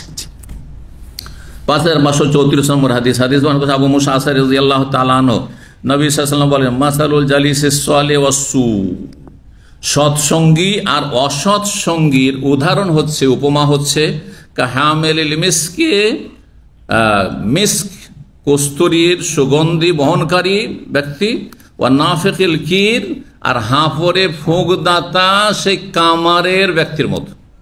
কামার ব্যক্তির মতো। একজন কামার সেলাই কাজ করে। কামার সেলাই বুঝেন তো? কামারের দোকান, যেখানে লোহা পিটানো হয়, ময়লা আবর্জনা জং দূর করা হয়। তো আর ওইটাকে যেটা ব্যবহার করে সেটা আজকাল যেহেতু হচ্ছে না, অনেকে নিউ জেনারেশন বুঝবে না, আগের মানুষরা বুঝবে। হাঁফর, কথা বুঝছেন না? জি। তো হাঁফরে ফুঁক দিতে হইতো, আমরা নিজে দেখেছি, নিয়ে গেছি, হ্যাঁ, অস্ত্র শস্ত্র নিয়ে গেছি, অথবা আপনার ওই লাঙ্গলে যে ফাল, কি বলেন আপনার ওইটাকে? হ্যাঁ, ফাল। তাহলে তো ঠিকই আছে, তো ছোট কালকার কথা, তো ফাল। তো ওগুলো নিয়ে গেছি কামারের কাছে, আর পিটিয়ে দিয়েছে একবার লাল করে, তারপরে তখন নিয়ে একদম দাঁড়ালো হয়ে গেল। তো নাফিকুল কির, হাঁফরে ফুঁকদাতা এক ব্যক্তি। আর এই হচ্ছে এর হাঁফরে ফুঁকদাতা কে? যে খারাপ সঙ্গী। আর হামেলুল মিস্ক, হ্যাঁ, মিস্ক কস্তুরীর এই দামি মূল্যবান সুগন্ধি আতর বহনকারী হচ্ছে কে? যে ভালো সঙ্গী। ভালো সঙ্গী আপনাকে ঘ্রাণ দিবে, সুগন্ধি দিবে, ভালো মানুষ বানাবে। আর খারাপ সঙ্গী ভালো মানুষকে খারাপ করে দিবে। কত আমাদের ভাইদেরকে দেখা গেল যে খারাপ সঙ্গীর রুমমেট হওয়ার পরে ফজর ছুটে গেছে। একসময় নিয়মিত সেন্টারে আসতো এরকম, হয়তো একসময় তাহাজ্জুদও পড়তো, এরকমও লোকেরও যে নজির আছে। এই জন্য খারাপ সাথে উঠা বসা করবেন না। খারাপ লোক হচ্ছে ওই কামারের মতো, যে কামার সব সময় ওই ময়লা আবর্জনা, লোহার আর ধোঁয়ার ময়লা আবর্জনায় বসবাস করে। তো বলছেন ফাহামিলুল মিসকে, যেই ব্যক্তি মিস্ক বহনকারী, সে ইম্মা ইউহজিয়াকা, সে হয়তো তোমাকে একটু দিয়ে দিবে, একটু করে দেয় না মসজিদের গেটে, নিবেন না, কিনবেন না, জবরদস্তি আপনাকে একটু ঠেকিয়ে দিচ্ছে। ওয়াইম্মা আনতা মিনহু, অথবা আপনি একটু খরিদ করে নেবেন তার কাছে। ওয়াইম্মা আনতাজাদা মিনহু, যদি নাও দেয়, অনেক দোকানদার কৃপণ আছে যে দেবেন না, আর আপনিও কৃপণ, দোকানদারও কৃপণ, তাহলে একটু লাগিয়েও দিল না, আপনি কিনলেনও না। কিন্তু আতরের দোকানে কিছুক্ষণ একটু ঘোরাঘুরি করলেই একটু ঘ্রাণ পাবেন, সুগন্ধি পাবেন, তাই না? তাই বলছেন ওয়াইম্মা আনতাজাদা মিনহু রিহান তাইয়্যিবা, কমপক্ষে সেখানে একটি সুন্দর ঘ্রাণ পাবে। ও নাফিকুল কিরে, আর হাঁফরে ফুঁকদাতা হচ্ছে ওই খারাপ সঙ্গীর উদাহরণ। ইম্মা ইউহরিকা সিয়াবাক, সেখানে যেহেতু আগুন জ্বলছে, হয় তোমার কাপড় জ্বালিয়ে দেবে, তোমার গায়ে আগুন লাগিয়ে দেবে। ওয়াইম্মা আনতাজাদা রিহান খাবিসা, আর না হইলে তুমি ঘৃণিত, ঘৃণ্য কি পাবে? গন্ধ পাবে, গন্ধ পাবে, বেরিয়ে আসবে সেখান থেকে গন্ধ। যারা সিগারেট ধূমপান করে, তাদের সাথে যারা উঠা বসা করে, ধূমপান করে না, তারপর তাদের কাপড় সব গন্ধ হয়ে যায়। একবার কোনো এক জেলে আমি বক্তব্য গিয়েছিলাম, আল্লাহ হেফাজত করে ওইরকম জেলে যেন আর না যেতে হয় আমার জীবনে, কথা বুঝতে পেরেছেন? আমার দামামের একটু বাইরে, তো জেলে বক্তব্য করতে গেছি, আর এমন একটা নিয়ে গিয়ে তাদের আম্বার বলছে, একটা উইক আপনার কি বলবেন, সেল তো ছোটগুলোকে বলে, বড় জেলের হলের মতো আছে, 50 বা 80-100 জন আছে সেখানে থাকছে। তো মসজিদটাই সেখানে কাজ চলছিল, হ্যাঁ, রিপেয়ারিং এর কাজ চলছিল। সাধারণত আমাদেরকে মসজিদে বসতে দেওয়া হয়। তো যারা ছিল সেখানে তারা বললো যে এখানে একটু বসে দাস দিয়ে নেন। বসলাম, সুবহানাল্লাহ। সেই দিন জোহর হইলো, এসে ওই আওকাফের ওখানে মসজিদ যে আছে, একটা মসজিদ ওই যে ওইখানে সিটি ফ্লোরের পাশে, মসজিদে এসে জোহর পড়লাম। আর গোটা রাস্তায় শুধু বমি চলে আসে, বারবার বমি চলে আসে। মানে কখন বমি করলাম মনে হয়। এই করতে করতে করতে বমি করা থেকে তো আল্লাহ বাঁচাইলো, বমিটা হইল না। কিন্তু আমার এই গুতরা থেকে শুরু করে আমার জামা কাপড় সব এত গন্ধ হয়েছে শুনছি সিগারেটের গন্ধ, এত গন্ধ হয়েছে, এত খবিজ গন্ধ ওদের। তো কত সিগারেট খাই ভিতরে, আর কোথাও হাওয়া বাতাস বাইরে থেকে পাসও হয় না, যার ফলে ওখান থেকে কিছু বেরো হয় না। এইরকম জায়গায় বাঁচছে কেমন করে এসব অসৎ লোকগুলো? তো আল্লাহ তাদের অনিষ্ট থেকে রক্ষা করুক। তো তারপরে নিয়ে গিয়ে সরাসরি রুমে না ঢুকে সরাসরি বাথরুমে ঢুকে সমস্ত কাপড় খুলে ফেলে তারপরে রুমে ঢুকে, এই হলো অবস্থা আর কি। তো এই হচ্ছে কার উদাহরণ? ওই যে হাফরের ওই যে ফোকদাতার মতো, কামারের মতো।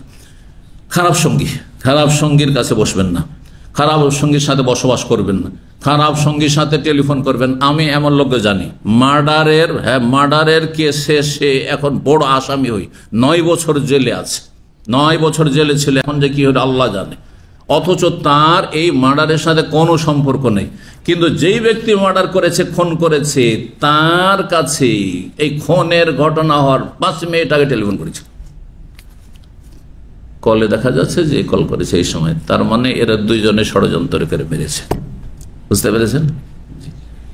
সুতরাং এতটা যথেষ্ট বুঝার জন্য, দুনিয়াকে যদি আপনি সুরক্ষিত করতে চান, খারাপ লোকদের নাম্বারই রাখবেন না, খারাপ লোকদের নাম্বারই রাখবেন না। জি, আমি যদি কোনো খারিজি জানি, জঙ্গি জানি, যে খারিজ মনোভাব, জঙ্গি মনোভাব, তার নাম্বার আমি কোনোদিন রাখি না, কোনোদিন রাখি না তার নাম্বার। কারণ আমি ভালো মানুষ, আমি মধ্যমপন্থী মানুষ, আমি ইসলামের জিহাদ বুঝি। ইসলামের জিহাদ এই জঙ্গিপনা নয়, হ্যাঁ, কাপুরুষের মতো কাজ নয়। তো কিন্তু এরা হচ্ছে জঙ্গি জাহেল, হ্যাঁ, অল্প বিদ্যা, আর এরা জেহাদ জেহাদ করে ফাসাদ সৃষ্টি করতে চায়, মুসলিম দেশে ফাসাদ সৃষ্টি করে এরা। যার ফলে এদের নাম্বার রাখলে আমার দুনিয়ারও ক্ষতি রয়েছে, দিনেরও ক্ষতি রয়েছে। আল্লাহ তাদের অনিষ্ট থেকে রক্ষা করুন।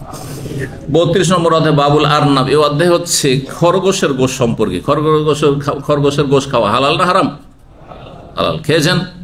কে কে খেয়েছেন দেখি? মাশাআল্লাহ, হালাল তারপরও খাননি, অল্প লোক খেয়েছেন। 5535 নম্বর হাদিস। আনাস রাদিয়াল্লাহু তাআলা আনহু বর্ণনা করেন, তিনি বলেন, আনফাজনা আরনাবান, আমরা একবার একটি খরগোশকে তাড়াতে শুরু করলাম। খরগোশ পেয়ে গেছি, শিকার করে তাড়াচ্ছে। ও নাহানবে মাররুজ জাহর, মাররুজ জাহরান নামক স্থানে ছিল। মাররুজ জাহরান মদিনা থেকে মক্কার দিকে যেতে, মক্কার কিছু দূর বাইরে আর কি, সেখানে একটি জায়গার নাম। ফাসাল কওম, লোকেরা তার পিছনে ছুটলো সবাইকে, ফালাগে, ও সবাই ক্লান্ত হয়ে গেল, ধরতে পারলো না, তাড়তে তাড়তে আমরা ক্লান্ত হয়ে পড়লাম। তো ক্লান্ত তো প্রায় লোকে হয়ে গেল, আর সব কিছু ছেড়ে দিল। কিন্তু আনাস বলছেন, আনাস যুবক ছেলে বলছে, আমি ছাড়লাম না, না ছোড়বান্দা। ফাখাজ তো, আমি ধরে ফেললাম। ফাজিয়াত বেহাইলা আবি তালহা, তখন সেটিকে ধরে আবু তালহার কাছে নিয়ে আসলাম। আবু তালহা তার মায়ের স্বামী, সৎবাপ। ফাজাবাহ, সেটিকে জবাই করলেন। ফাবাসা বেওয়ারিকাইহা, তারপরে তার আপনার নিতম্ভ অথবা বর্ণনাকারী সন্দেহ, আও ফাখিজাইহা, তার রান, একটি রান অথবা নিতম্ভ নবী সাল্লাল্লাহু আলাইহি ওয়াসাল্লামের কাছে পাঠিয়ে দিলেন হাদিয়া হিসাবে। ফাকাবেলহা, নবী সাল্লাল্লাহু আলাইহি ওয়াসাল্লাম সেটি সাদরে গ্রহণ করলেন এবং সেই খরগোশের গোশত খেলেন। 33 নম্বর অধ্যায় বাবু দব্বে। এই অধ্যায় হচ্ছে সান্ডা সম্পর্কে। দব বুঝেন তো? দব মানে এটা আরব দেশে পাওয়া যায় অথবা মরুভূমি অঞ্চলে পাওয়া যায়। ভারতের যদি কোথাও পাওয়া যায় তাহলে রাজস্থানে পাওয়া যেতে পারে, কারণ মরুভূমি রয়েছে। আর আমাদের অঞ্চলে, হ্যাঁ, বেঙ্গল, বিহার, আপনার ইউপি অথবা আপনার বাংলাদেশে যেটা পাওয়া যায় দব্বের কাছাকাছি, সেটা গুইসাপ। গুইসাপ হারাম, গুইসাপ হারাম। অনেক কাঠমোল্লা বুঝেন তো, যে অল্প বিদ্যা, এরা চরমপন্থী, কিন্তু এদের মধ্যে একটা জঙ্গিপনা আছে। জাহেলের আলেমকে আলেম মনে করে, 3 হরফ পড়ে গুইসাপ খাওয়া। আমাদের দেশে কিছু মোল্লা আছে, কোনো আলেম খাবে না, কখনো খাবে না, হারাম। জি, গুইসাপ আর আপনার সান্ডাতে পার্থক্য করেছে। দব শুধু মরুভূমির দেশে পাওয়া যায়। তো হাদিস বর্ণনা করেছেন আব্দুল্লাহ বিন দিনার, তিনি বলছেন, আমি ইবনে ওমর থেকে শুনেছি, তিনি বলেন, নবী সাল্লাল্লাহু আলাইহি ওয়াসাল্লাম একবার বলেন, আদ-দাব্বু লাস্তু আকুলুহু, দব সান্ডার গোশত আমি খাইও না, ওয়ালা ওয়াহাররাম, আর হারামও করি না। আমি নিজে খাই না, আমি হারাম বলি না। জি, তার মানে কেউ খেলে খেতে পারি, কিন্তু আমি ব্যক্তিগত খাই না, রুচি হয় না। নবী সাল্লাল্লাহু আলাইহি ওয়াসাল্লাম বলছেন আমার মাতৃভূমিটা এতে ছোট কাল থেকে দেখি নাই বা আমরা অভ্যস্ত নাই, সেজন্য। অভ্যাস না থাকলে খাওয়া যায় না, অভ্যাস না থাকলে খাওয়া যায় না। যেমন আমি নিজের কথা বলছি, আমার চিংড়ি মাছ খাওয়া অভ্যাস আছে, ছোট থেকে মজা লাগে, হ্যাঁ চিংড়ি ভাজি, হ্যাঁ। কিন্তু কোলেস্ট্রল যখন জানতে পারলাম কোলেস্ট্রলের যুগে, তখন একটু সতর্ক হয়তো। কিন্তু ছোটতে তো মনে করতাম যে চিংড়ি পেয়েছি মানে কাজ হয়ে গেছে, তাই না? কিন্তু কাঁকড়া যেহেতু খাওয়া ছোটতে অভ্যাস না, এখন সৌদি আরবে এসে আমার মজলিসে অনেকে কাঁকড়া খেয়েছে, আমার কাঁকড়া রুচি হয় না আমার, কিন্তু জায়েজ, কোনো অসুবিধা না, খান। ঠিক।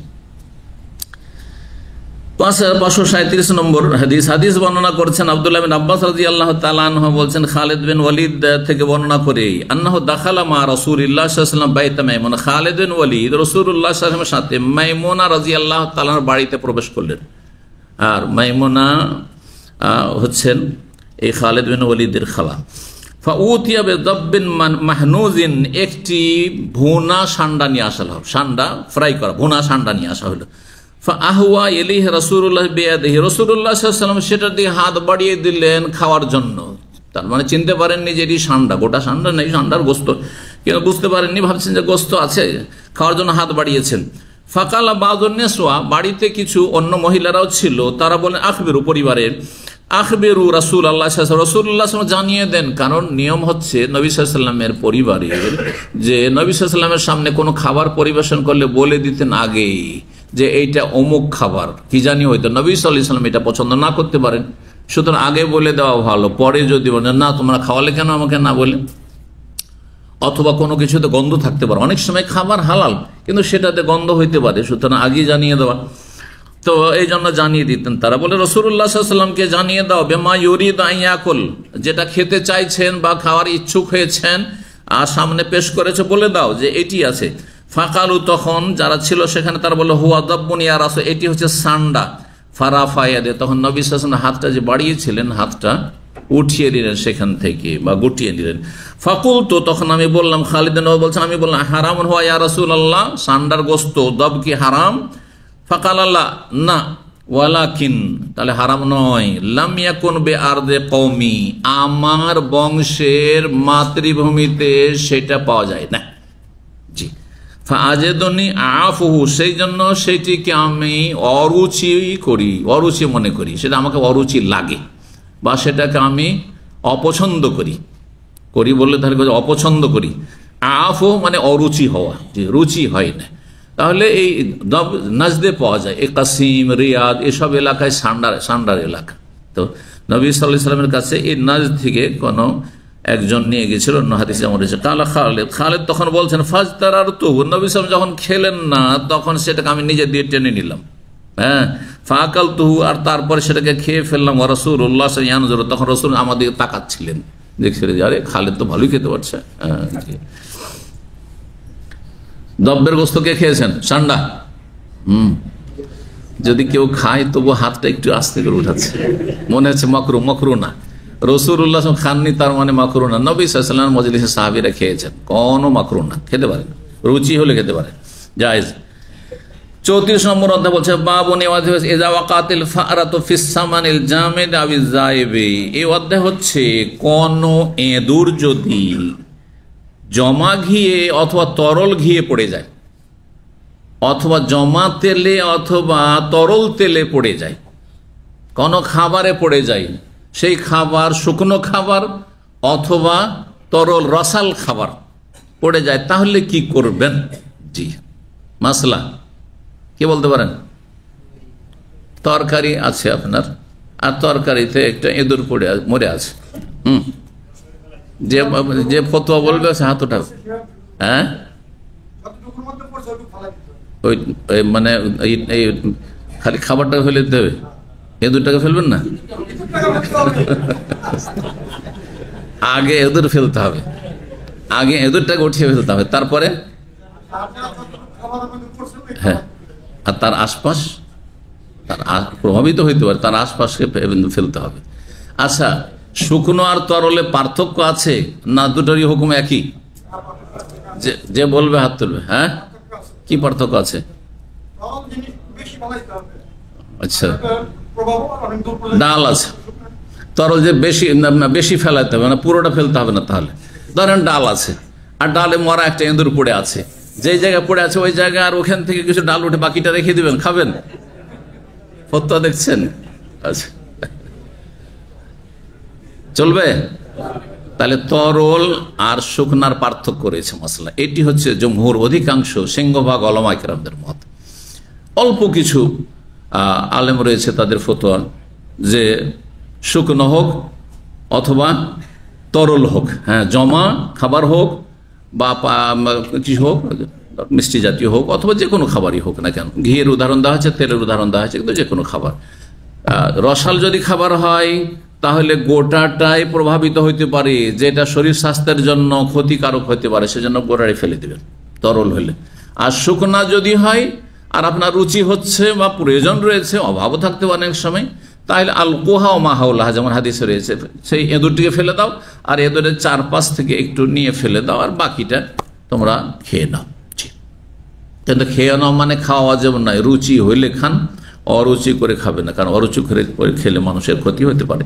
জি, তো এই ছিল অধ্যায়। এখন হাদিস দেখেন, কয়েকটি হাদিস এসছে। 5538 নম্বর হাদিস। হাদিস বর্ণনা করছেন আব্দুল্লাহ বিন আব্বাস রাদিয়াল্লাহু তাআলা আনহুমা, তিনি মাইমুনা রাদিয়াল্লাহু তাআলা আনহা থেকে বর্ণনা করছেন, আন্না ফারাতান, তার খালা একটি ইঁদুরের বাচ্চা, ফারাতান মানে ছোট, তাহলে একটি ইঁদুরের বাচ্চা বা ইঁদুর, ওয়াকাত ফিস সামনিন, ঘিয়ে পড়ে গেছিল, ফাম্মা, তারপরে মরে গেছিল, ফাসুইলান নবী আনহা, নবী সাল্লাল্লাহু আলাইহি জিজ্ঞাসা করা হইল, ফাকাল, তখন বলে আলকুহা ওয়া মাহাউল্লাহা, সেটিকে ফেলে দাও আর তার চারপাশ থেকে ফেলে দাও, অকুলুহা, তারপরে খেয়ে নাও। তাহলে এই ঘি, হ্যাঁ, জমা ঘি ছিল, জমা ঘি ছিল, তরল ঘি, মানে ফোটার পরে যে তরল পানির মতো হয়ে থাকে এইরকম ছিল না, বা তেলের মতো হয়ে থাকে। এটি হচ্ছে অধিকাংশ উলামা কেরামদের মত। কিন্তু ইমাম জোহরি বর্ণনা করছেন সাঈদ ইবনে মুসাইয়্যিব থেকে, আর তিনি আবু হুরায়রা থেকে, কালা মা সামিআতু যুহরিয়া ইয়াকুলু ইল্লা আন আব্দুল্লাহ, জোহরি বর্ণনা করেছেন আব্দুল্লাহ থেকে, ইবনে আব্বাস থেকে, মাইমুনা থেকে, আন হোসেন, ওয়া লাকাদ সামিআতু মিন মিরার, এই হাদিসটি আমি বহুবার শুনেছি।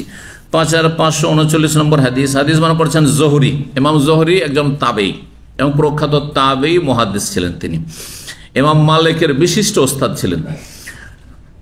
ইমাম মালিক রাহিমাহুল্লাহ অধিকাংশ হাদিস ইমাম জোহরি থেকে বর্ণনা করেছেন, এবং মদিনার তিনি তাবে ইমাম ছিলেন। আনিদ দাব্বা, এমন জন্তু সম্পর্কে, তামুতু ফিজ যাইতি, যদি সেটি মরে যায় তেলে, ওয়াসামনে অথবা ঘিয়ে, ওয়াহুয়া জামেদুন আও গায়রু জামেদ, সেটি জমা হোক, জামেদ আমরা জমা বলি, আর আরবিতে জামেদ বলা হয়, হ্যাঁ, তো জমা হোক, আও গায়রু জামেদ, সেটি জমা না হোক মানে তরল হোক, উভয় অবস্থায়, আল ফারাতে আও গায়রিহা, সেটা ইঁদুর পড়ুক অথবা অন্য কোনো কিছু পড়ুক, আর কিছু হইতে পারে। কালা বালাগানা, আমাদের কাছে পৌঁছেছে এই মর্মে যে আন্না রাসূলুল্লাহ আমারা বেফারাতে, রাসূলুল্লাহ নির্দেশ দিয়েছেন, একটি ইঁদুর পড়েছিল, সেই জন্য মাতাত ফি সামনিন, যেটি পড়ে মরে গিয়েছিল ঘিয়ে, ফা আমারা বেমা কারবা মিনহা, যেটা তার কাছাকাছি যেই খাবারগুলো ছিল বা যে ঘিটা ছিল সে সম্পর্কে নির্দেশ দিলেন, ফাতুরিহা, সেটাকে ফেলে দিতে, সুম্মা উকিলা, তারপরে খেয়ে নেওয়া হইল। জি, তারপরে বর্ণনা করছেন হাদিস ওবায়দুল্লাহ ইবনে আব্দুল্লাহ। তাহলে এখানে ইমাম জোহরি ব্যাখ্যা করছেন যে সেটা জমা হোক অথবা জমা না হোক, কিন্তু নবী সাল্লাল্লাহু আলাইহি ওয়াসাল্লাম এই কথা কি বলছেন, জমা হোক অথবা জমা না হোক উভয় অবস্থায় কি করতে হবে, হ্যাঁ, ফেলে দিয়ে চারপাশ থেকে বাকিটা খেয়ে নিতে পারেননি। কিন্তু অধিকাংশ আইম্মাই কেরামগণ বলছেন নবী সাল্লাল্লাহু আলাইহি ওয়াসাল্লামের হাদিসের ব্যাখ্যা হচ্ছে এটা, যে সেটা যদি জমা থাকে তাহলে সেটাতে গোটাটা প্রভাবিত হয়নি, গোটাটাতে সেই মানে গোটাটাকে প্রভাবিত করেনি, খারাপ হয়নি, সুতরাং আপনি রুচি হলে খেয়ে নিতে পারেন। কিন্তু তরল হলে গোটাটাই খারাপ হয়ে যাওয়ার আশঙ্কা রয়েছে, যার ফলে সেটা ক্ষতি সাধন করতে পারে, খাবেন না। 5540 নম্বর হাদিস। হাদিস বর্ণনা করেছেন ওবায়দুল্লাহ ইবনে আব্দুল্লাহ, ইবনে আব্বাস থেকে, তিনি মাইমুনা থেকে বলছেন, সোহেলান নবী সান ফারাতিন, একটি ইঁদুর, সাকাতাত ফিস সামনিন, ঘিয়ে পড়ে গেছিল, কাল আলকুহা মাহামুল্লাহ, সেটাকে ফেলে দাও, তার চারপাশ থেকে ফেলে দাও, কুলহা, তারপরে খেয়ে নাও। 35 নম্বর অধ্যায় বলছেন, এই অধ্যায় বাবুল ওয়াসমে ওয়াল আলামে ফিস সূরাতে, এই অধ্যায় হচ্ছে পশুর মুখে, সূরা, সূরা মানে কি, সূরা মানে রূপ, সূরা মানে কি রূপ, সূরা মানে আকার, তো মানুষের রূপ আকার কোথায় থাকে, চেহারায় থাকে, তো এখানে উদ্দেশ্য সূরা মানে চেহারায়। বাবুল ওয়াসম, ওয়াসম মানে হচ্ছে আপনার চিহ্ন লাগানো, আর আলাম মানে দাগানো, দাগ দেওয়া, কি দিয়ে দাগ দিত? প্রাচীন যুগে লোহাকে গরম করে দাগ দিত। অনেক সুডানিদেরকে দেখবেন, যারা সুডানিদের সাথে চলাফেরা করেছেন বা সুডানিদেরকে দেখেছেন, বা আফ্রিকানদের চেহারাতে অনেক সময় দাগ থাকে, দেখেছেন দাগ? হ্যাঁ, লোহা গরম করে দাগ করা থাকে, তো চেহারাতে জায়েজ নয়। তো কোন পশুর চেহারাতে মুখে যদি কেউ চিহ্ন লাগায় অথবা দাগায়, তো এটা কি? জি, চেহারাতে জায়েজ নয়। চেহারা ছাড়া অন্য কোন অংশে যদি চিহ্নিত করার জন্য আর সেটা বেশি কষ্টদায়ক না হয় তাহলে জায়েজ রয়েছে। কারণ নবী সাল্লাল্লাহু আলাইহি ওয়াসাল্লাম হাদিস আসবে, নবী সাল্লাল্লাহু আলাইহি ওয়াসাল্লাম কানে দাগিয়েছেন, কিন্তু মুখমণ্ডল নয়। মুখমণ্ডল সবসময় সম্মানিত এবং মানুষের সবসময় নজর পড়ে মুখমণ্ডলের ওপর, সুতরাং মুখটা যাতে বিকৃত না হয়। 5541 নম্বর হাদিস ইবনে উমর রাদিয়াল্লাহু তাআলা বর্ণনা করে বলছেন, আন্নাহু কারিহা, তিনি অপছন্দ করেছেন, আনতু উলামা সুরাতু, যে চেহারায় কি চিহ্ন লাগানো হবে অথবা দাগানো হবে। ইবনে উমর নিষেধ করেছেন আন্তুদরাবা, চেহারায় মারতো, মুখে মারতেও নিষেধ করেছেন। এই জন্য যারা চড় থাপ্পড় মারে ছেলে মেয়েদেরকে অথবা ছাত্রদেরকে, এটা জায়েজ নয়। স্ত্রীর ক্ষেত্রে অথবা দাসীর ক্ষেত্রে অথবা দাস চাকরের ক্ষেত্রে যেগুলো কৃত দাস হইত, ওয়ালা তাদরিবিল ওয়াজহা, চেহারায় মারিও না। শরীরে যেই জায়গাগুলো নাজুক জায়গা, যেগুলো আঘাত লাগলে বেশি ক্ষতি হইতে পারে, হ্যাঁ, সেই জায়গাগুলিতে মারা হারাম, জায়েজ নয়। এই চেহারা এইটুকুতে মারা হারাম। কারো মাথায় মারা যাবে না, কানেও মারা যাবে না, হ্যাঁ, আর তারপরে আপনার গালেও মারা যাবে না, মুখেও মারা যাবে না, দাঁতে এইভাবে দিল মেরে দাঁতি ভেঙে দিল, হ্যাঁ, এসব জায়েজ নয়। এইটুকুতে মারা হারাম। তারপরে নাজুক জায়গা হচ্ছে হার্ট, এখানে হয়তো একটা ঘুষি মারলো কিন্তু দিল একবারে এখানে হার্টে, মারা যাবে না, মানুষ মরে যাবে, জায়েজ নয়, প্রাণ নাশ হইতে পারে, খুন করে দিতে পারেন আপনি একটা ঘুষি দিন, এটাও জায়েজ নয়। এগুলো মাসলা আমাদের দেশের এই মোল্লাদেরকে পড়াইতো, এই কওমি মোল্লাদেরকে, যারা বাচ্চাদেরকে, পরের বাচ্চাদেরকে অমানুষের মতো মারছে, পশু এরা। আউযু বিল্লাহি মিনাশ শাইতানির, নিজের ছেলেকে কখনোই এভাবে মারতে পারবে না। আর তারপর নিজের ছেলে হলেই কি মারা জায়েজ নাই? মোটেই জায়েজ নাই। জি, তো নাজুক জায়গায় তো মারা চলবে না। তাহলে মানুষের নাজুক জায়গা নয় এমন কোন জায়গা আছে যেখানে সীমিত আকারে মারার বৈধতা দেওয়া যেতে পারে, সেটা হচ্ছে যেমন পেছন দিকে নরম জায়গায়, পিছন দিকে আবার হাড্ডিতে নাই, মেরুদণ্ডের হাড্ডিতে নাই, যে দিল মেরুদণ্ডের হাড্ডি, তার হাড্ডি ভেঙে দিল, দিয়ে ওকে একবারে বিকলঙ্গই করে দিল, না, সেটাও জায়েজ নয়। তাহলে যেগুলো নিতম্ব, এইগুলো জায়গা, নরম জায়গা, এইরকম নরম জায়গা তো কোনো জায়গাতে মারলো, আর সেটা নাই যে লাঠি দিয়ে আর বেঁত দিয়ে মারলো, আর ফুটিয়ে দিল, ফাটিয়ে দিল, লাল করে দিল, ফুলিয়ে দিল, এগুলো জায়েজই নয়, জায়েজই নয়। মারার উদ্দেশ্য তাজিব নয়, তাদিব, দুটো কথা মনে রাখবেন।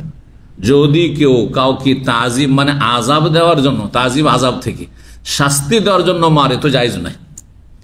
আর আদব দেওয়ার জন্য, তাদিব আদব থেকে, আদাবাই আদব তাদিবান, আদব দেওয়ার জন্য মারে তো সীমিত আকারে জায়েজ। আর যেমনটা বললাম যে কোন কোন জায়গায় এত সীমিত জায়েজ, বোঝা গেছে না? তারপরও যারা মারে তারা ভালো লোক না।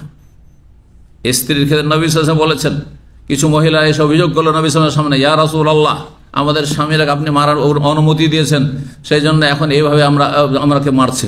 তখন উলাইকা লাইসু বিখিয়ারিহিম, এরা ভালো মানুষ না। সমাজের ভালো মানুষ কখন স্ত্রীকে মারে না, স্ত্রীর গায়ে হাত তোলে না। জি, তো যাই হোক, হাদিস শেষ করি। হাদিস 5542 নম্বর হাদিস বলছেন, দাখালতু আলা নবী সাল্লাল্লাহু আলাইহি ওয়াসাল্লাম, নবী সাল্লাল্লাহু আলাইহি ওয়াসাল্লামের কাছে প্রবেশ করলাম, বিআখিন লি, আমার এক ভাইকে নিয়ে। ভাইয়ের নাম ইব্রাহিম রেখেছিলেন নবী সাল্লাল্লাহু আলাইহি ওয়াসাল্লাম, অন্য হাদিস চলে গেছে, এরা ইউহান্নিকু তাহনিকের জন্য, মানে খেজুর চিবিয়ে রাসূলুল্লাহ সাল্লাল্লাহু আলাইহি ওয়াসাল্লাম যে সদ্য ভূমিষ্ঠ হওয়া শিশু তার মুখে দিয়ে দিতেন। ওয়াহুয়া ফি মিরবাদিন লাহু, তিনি ওট বাঁধার জায়গায় ছিলেন সেই সময়, যেখানে ওটের বাথান, আমরা বাথান বলি, আপনারা কি বলেন জানি না, ওট যেখানে বাঁধার জায়গা। এক তো বাড়িতে যে গোয়াল বলা হয়, যেখানে গরু টরু রাখা হয়, কিন্তু এমনি খোলা জায়গা আছে যেখানে গবাদি পশু বাঁধা আছে, এই জায়গাগুলো কি বলা হয়? হ্যাঁ, আথাল। চলেন, এগুলো আঞ্চলিক ভাষা। যদি কারো শুদ্ধ ভাষা জানা থাকে, বাংলার পণ্ডিত হন, তাহলে বলবেন, আমি ওই আঞ্চলিক ভাষা শিখে লাভটা কি? হ্যাঁ, শালাকে হালা বলবেন, আপনি হানি বলবেন, তো এই হানি শিখে আমার লাভটা কি? কথা বুঝতে পেরেছেন?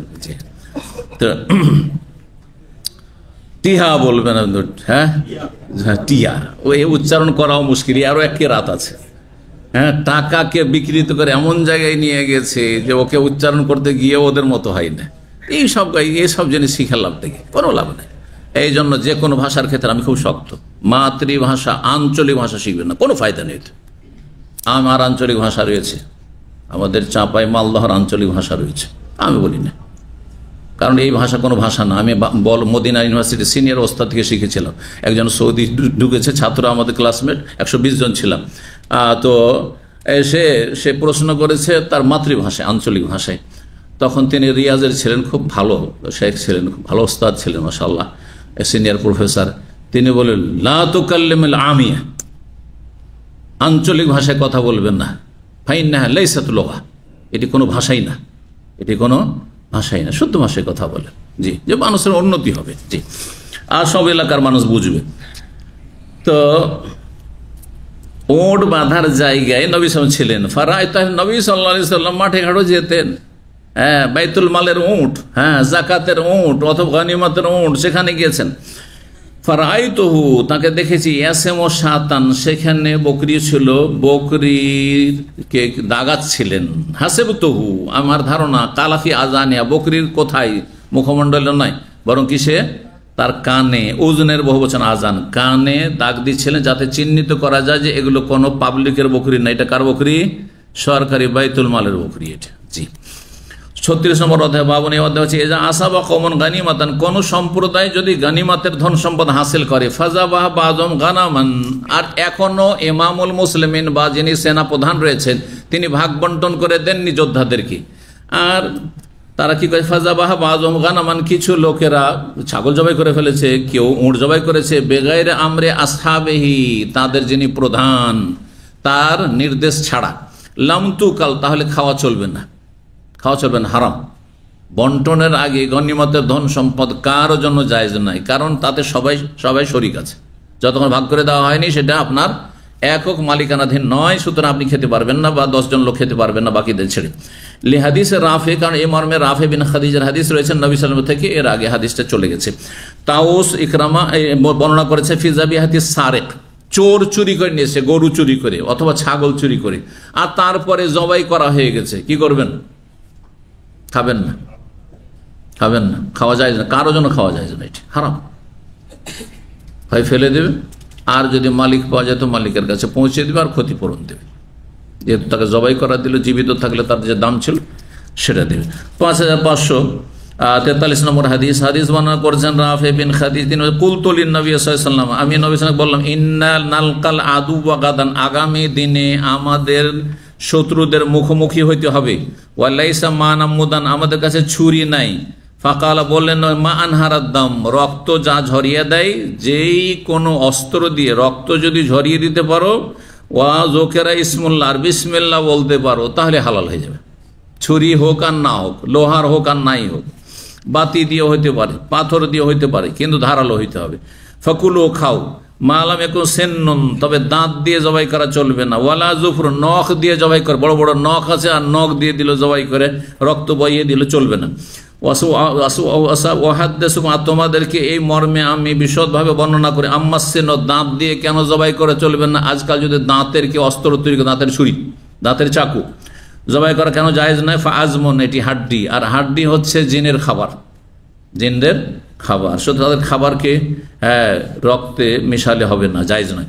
আম্মা জুফরো, নখ দিয়ে জবাই করে কেন জায়েজ নয়, এই জন্য ফামুদ আল হাবসা, হাবশি আফ্রিকান লোকেরা, খ্রিস্টান, তারা নখ দিয়ে জবাই করতো সেই যুগে, 1400 বছর আগে।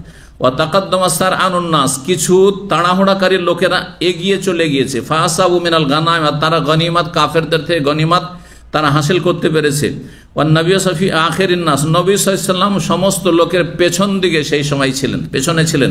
ফানাসাবু কুদুরান, তাড়াতাড়ি করে তারা ওই যে গনিমতের পেয়েছে, ছাগল অথবা উট যা পেয়েছে, তারা জবাই করে গোস্ত করে তারা ডেকচি চড়িয়ে দিয়েছে, কদুর, কিদরের বহুবচন। ফামারা বিহা, নবী সাল্লাল্লাহু আলাইহি ওয়াসাল্লাম যখন সেখানে পৌঁছিলেন, সেই ডেকচিগুলি সম্পর্কে নির্দেশ দিলেন, ফাউকফিয়া, সেগুলিকে উল্টে ফেলে দেওয়া হইল। যেমন গাধার গোস্ত ফেলে দিতে বলেছেন, খাওয়া চলবে না, ঠিক তেমনি যেটা ভাগ বন্টন হয়নি ও গাধার গোস্তের মতন হারাম রুজি ফেলে দাও। জি, চুরি করা আপনার ছেলে দেখছেন একটা মুরগি চুরি করে নিয়ে চলে এসছে কারো প্রতিবেশীর, আর রান্না চলছে, চলো খেয়ে নাও আর তারপরে দিয়ে দেন, না ফেলে দিতে হবে, ফেলে দেন আর ক্ষতিপূরণ দেন, কিন্তু সেটা খেতে পারবেন না, কারণ সেটা পরের সম্পদ, আপনার সম্পদ নয়। জি, তাদের মাঝে ভাগ বন্টন করলেন নবী সাল্লাল্লাহু আলাইহি ওয়াসাল্লাম। আদালা বাইরান, একটি ওট সমান 10টি ছাগল করলেন। সুম্মা নাদ্দা মিনহা, কাউকে ছাগল দিলেন 10টি আর কাউকে দিলেন একটি ওট, এক ওট সমান 10টি ছাগল। জি, সুম্মা নাদ্দা মিনহা বাইরান, কিন্তু একটি ওট সেখান থেকে ছুটে পালাতে শুরু করলো। ওট ছুটে গেলে কিছু কিছু ওট আছে পালাতে শুরু করে। মিন আওয়াইলিল কওমে, যারা ওই যে লোকেরা ছিলেন তাদের আগের দিকে ছিলেন, তাদের থেকে সেটি পালাতে শুরু করে। ওয়ালাম ইয়াকুন মাহুম খায়রুন, তাদের কাছে কোনো ঘোড়া ছিল না যে ঘোড়ার পিঠে দৌড় দিয়ে গিয়ে ওটটিকে ধরবে। ফারামাহু রাজুলুন বিসাহমিন, একজন লোক কি করলো, একটি তীর ছুঁড়ে দিল। যখন ওটটি পালিয়ে চলে যাচ্ছে আর ধরতেই পারছেন না, তখন তীর ছেড়ে দিল সেই দিকে।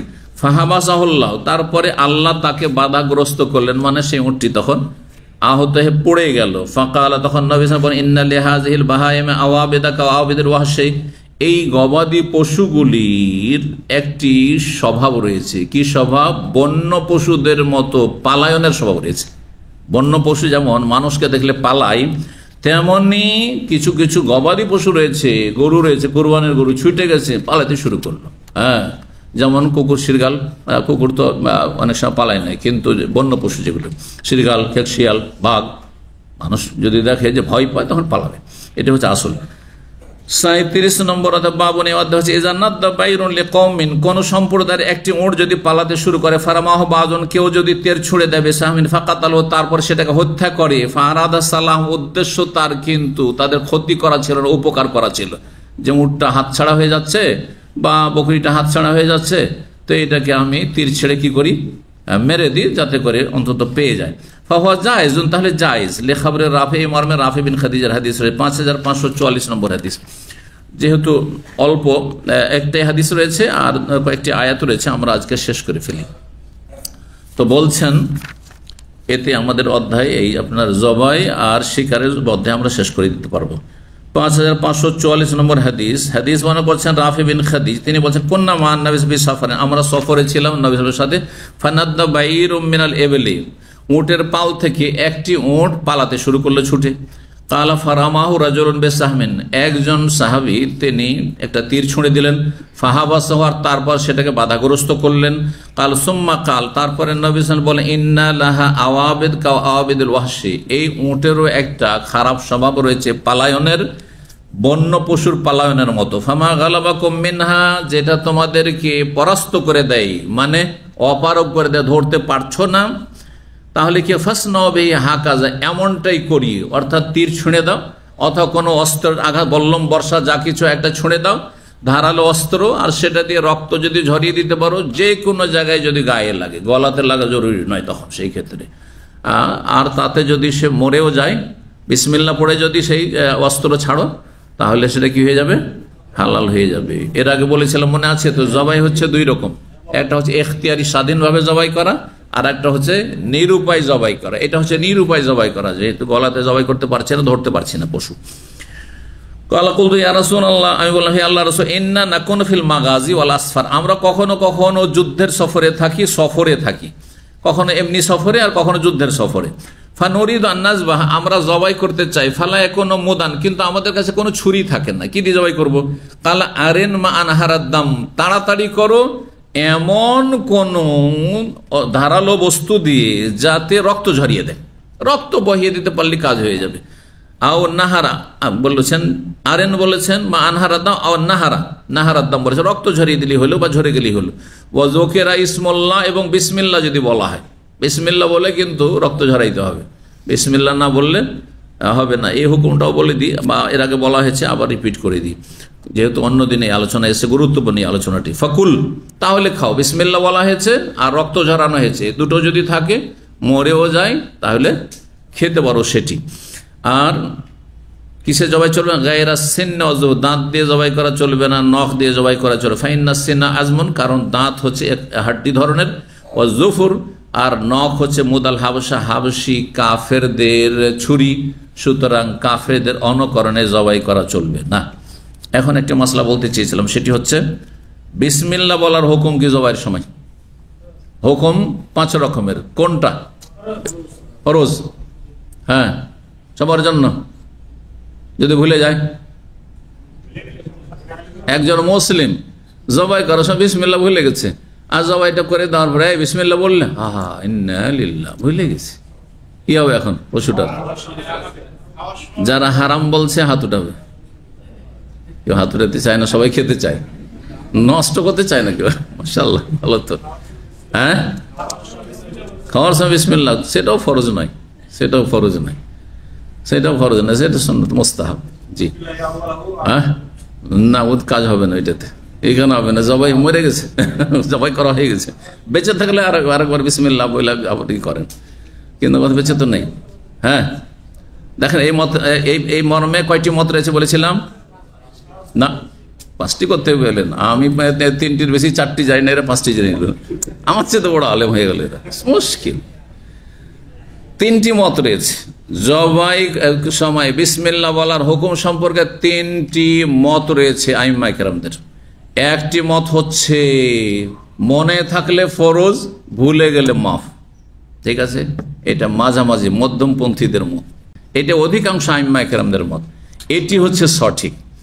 আর একটি মত হচ্ছে যে বিসমিল্লাহ বলা সুন্নাত, ফরজ ওয়াজিব কিছুই না, মনে থাকলেও সুন্নাত আর না মনে থাকলেও সুন্নাত। সুন্নাত ছুটেছে, মনে আছে তারপরে যদি না বলে তবু হালাল হয়ে যাবে বিসমিল্লাহ না বললো। এই মতটি ইমাম শাফির মত। এখানে আমি শাফি নই, কথা বুঝলেন না? তাহলে অনেকে ভাবেন যে আমাদের হানফি মযহাব সম্পর্কে কেন শেখ এত বলছে, আর এই শাফি মযহাব সম্পর্কে বলছি, সাবধান করছি যে এইরকম ফতোয়া নেই যে আপনার মনে আছে একজন মুসলমান আর বিসমিল্লাহ বলবেন না আর জবাই করবেন, যে বিসমিল্লাহ বলা তো সুন্নাত না, মোটেই যায় না, আপনার জন্য ফরজ, মনে আছে আপনার। কি বুঝলেন? তাহলে আমাদের উদ্দেশ্য হচ্ছে কোরআন এবং হাদিসের সাথে আপনাদেরকে জড়িয়ে দেওয়া, লাগিয়ে দেওয়া।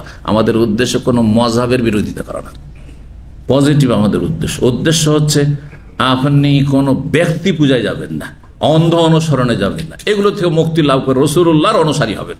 ফাত্তাবিউনি ইউহিব্বুকুমুল্লাহ, নবীর অনুসরণ করো, তাহলে আল্লাহ ভালোবাসবেন তোমাদেরকে। আল্লাহ কোরআনে কারীমে বলছেন, এটি হচ্ছে নবীর ভালোবাসা, আল্লাহর ভালোবাসার দলিল। জি, আল্লাহ বুঝার তৌফিক দান করেন।